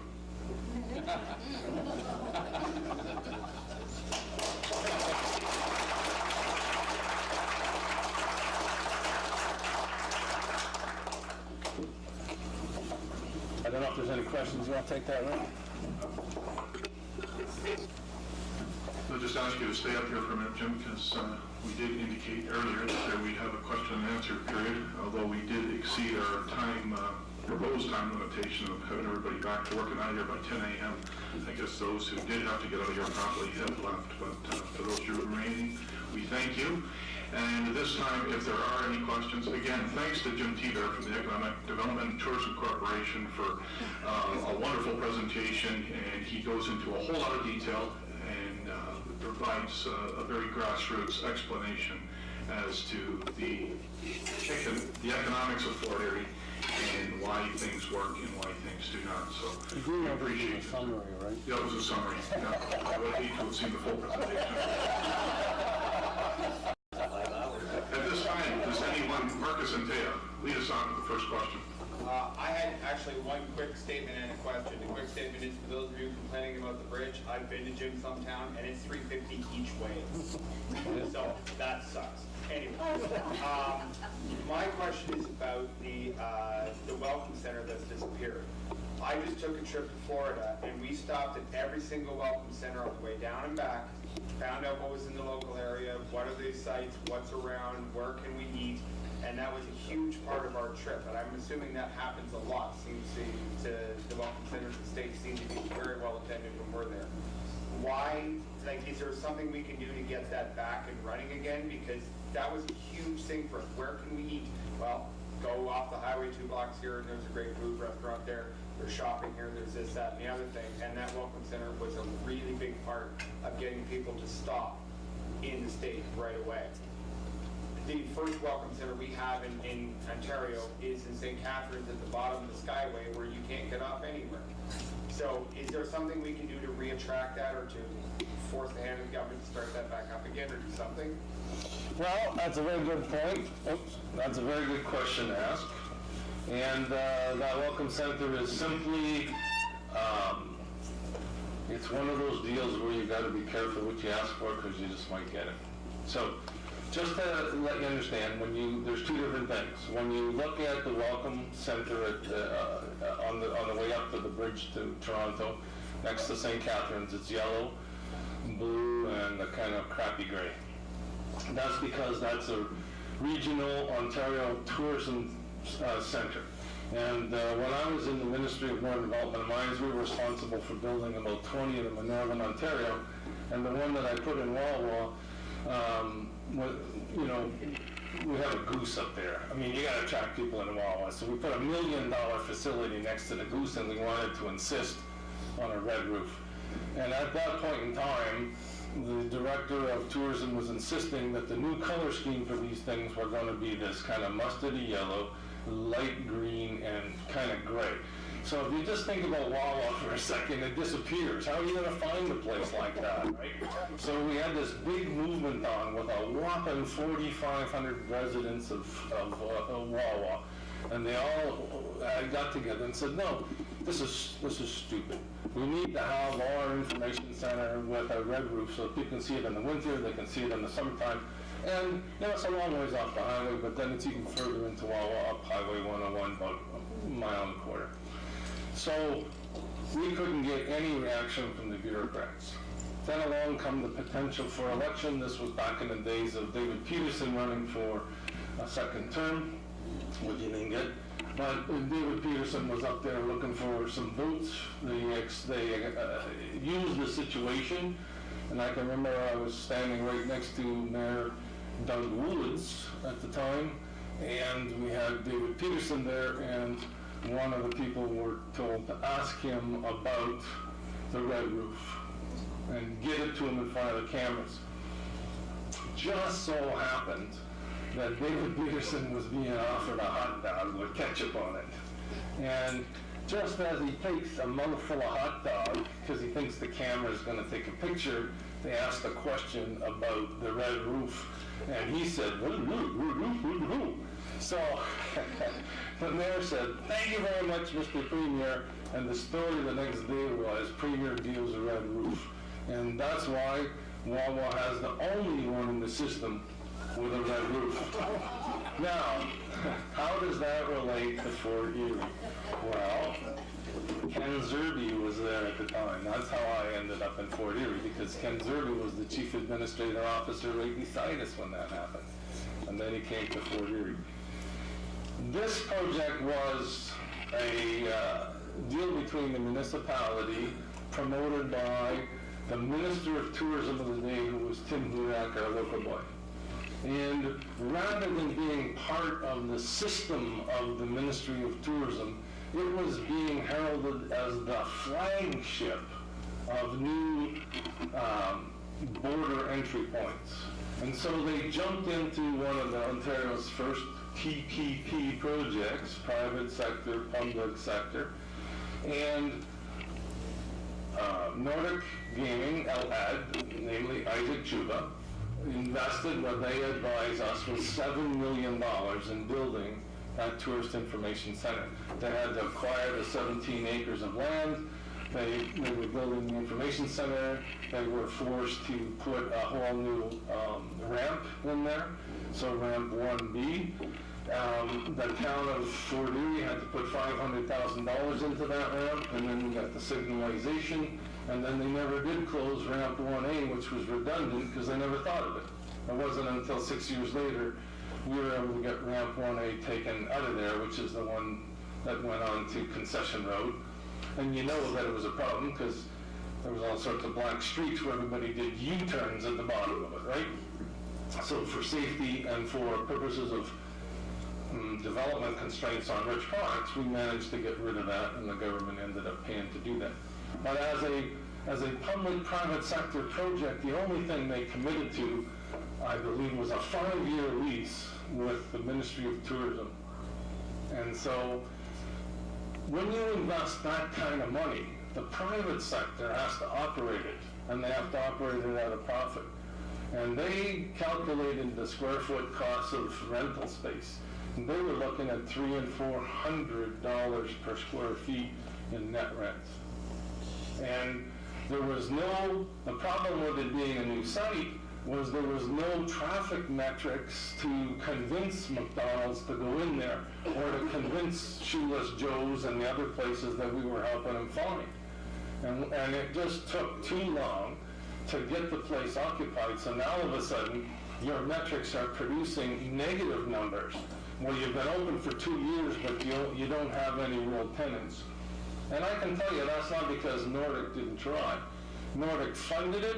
Nordic, when you went there and there was a restaurant and those $35 pizzas, which is a little bit nuts, right? Just out to lunch from a market perspective, the t-shirts that were being sold, and everything except for the exchange and the tourist information center were all funded by Nordic. There was never anybody in there. We even helped move in the Fort Erie Friendship Center so that we could get some attractions, native attractions in there, and they couldn't sustain it at the end. And they had a very good lease rate, but there was nobody going to it. What was the point of occupying it? They weren't making any sales. So it was a concept of the provincial government on the backs of the private sector, who in the end, they cut the lease because they said there's not enough people here. But there was nobody to hold them accountable in that they convinced the private sector in the town of Fort Erie, go do this, because it's going to be a wonderful place with lots of people stopping, and that's what we needed to do, get people off the highway. Because when they hit the bridge, first thing they want to do is go fast. So, good concept, gone bad. What's happened is the only way to fix that is to have Nordic out of the picture, get them to sell the property to people who will develop it, and believe me, there are plans for that. It's really not an information center, but there are plans to utilize that to be able to attract people to Fort Erie, and that's all I can say about it.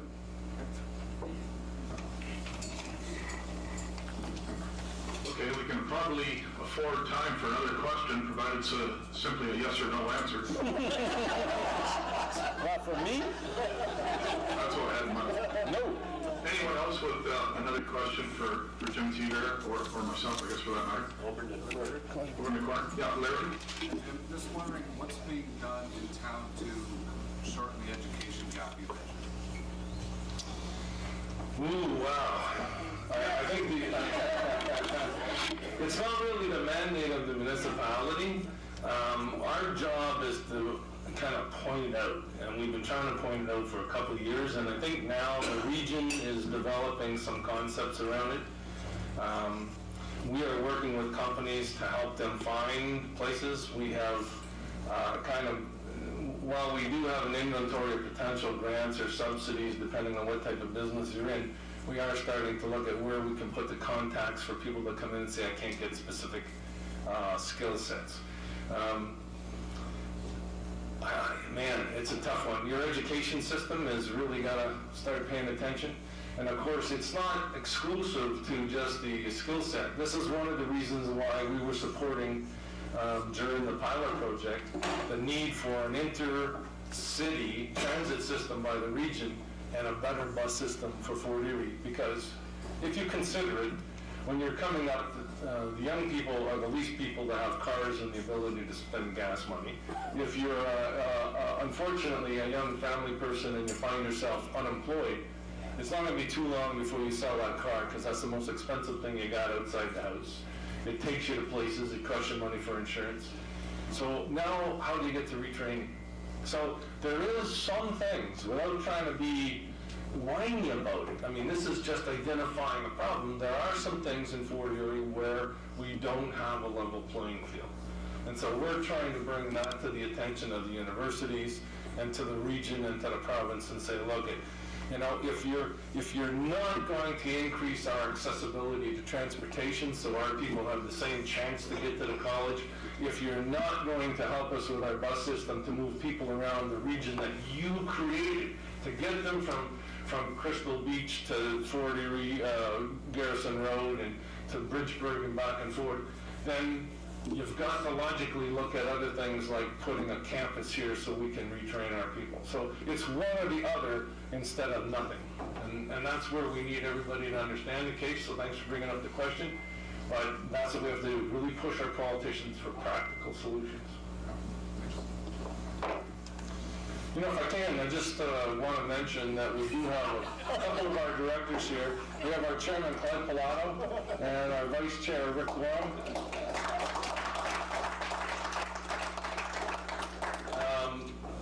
George McDermott couldn't make it today because he's babysitting.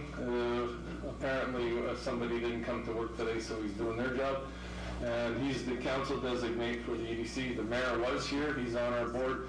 And our treasurer, Wayne Nelson, just got a new knee, so he doesn't want to hobble in front of you. He's embarrassed by that, right? He just wants to get his legs better for golf. So anyway, thank you very much for the opportunity, and if you have any questions or follow-up, just get to our office, 871-1332. Thank you very much. Again, thank you very much, Jim. I apologize again for the lengthy overrun here, but I'll just wrap up here quite quickly. A couple things before we depart, or just a reminder to the audience to stop at the back of the room. I believe Go Train is still here with a petition to sign for those in the audience to support GO Train service coming to Niagara. So if you have not yet done so, I think it's incumbent upon each and every one of us to be supporters of GO Train coming to Niagara. Additionally, one last comment, bursary applications, kindly see Kate and or Karen. The deadline is April 10th, so if you have a son, daughter, granddaughter, grandson, niece, nephew, or family friend within the community that is about to graduate this year, there are bursary opportunities that are available, as I alluded to earlier when I spoke, and kindly see Kate and or Karen. To wrap up, thank you very much, ladies and gentlemen, for taking the time to come out this morning. I hope what you heard today is conducive and provides you with a little bit better understanding as to some of the dynamics that go on within the town and some of the challenges that we're up against, but also some of the potential possibilities and opportunities that are before us that we're looking to collectively take advantage of and leverage. And that would be for the betterment of each and every one of us within this room. Thank you very much. Drive safely. Have a great rest of your day. Thank you for your support of the Greater Region of Redekop.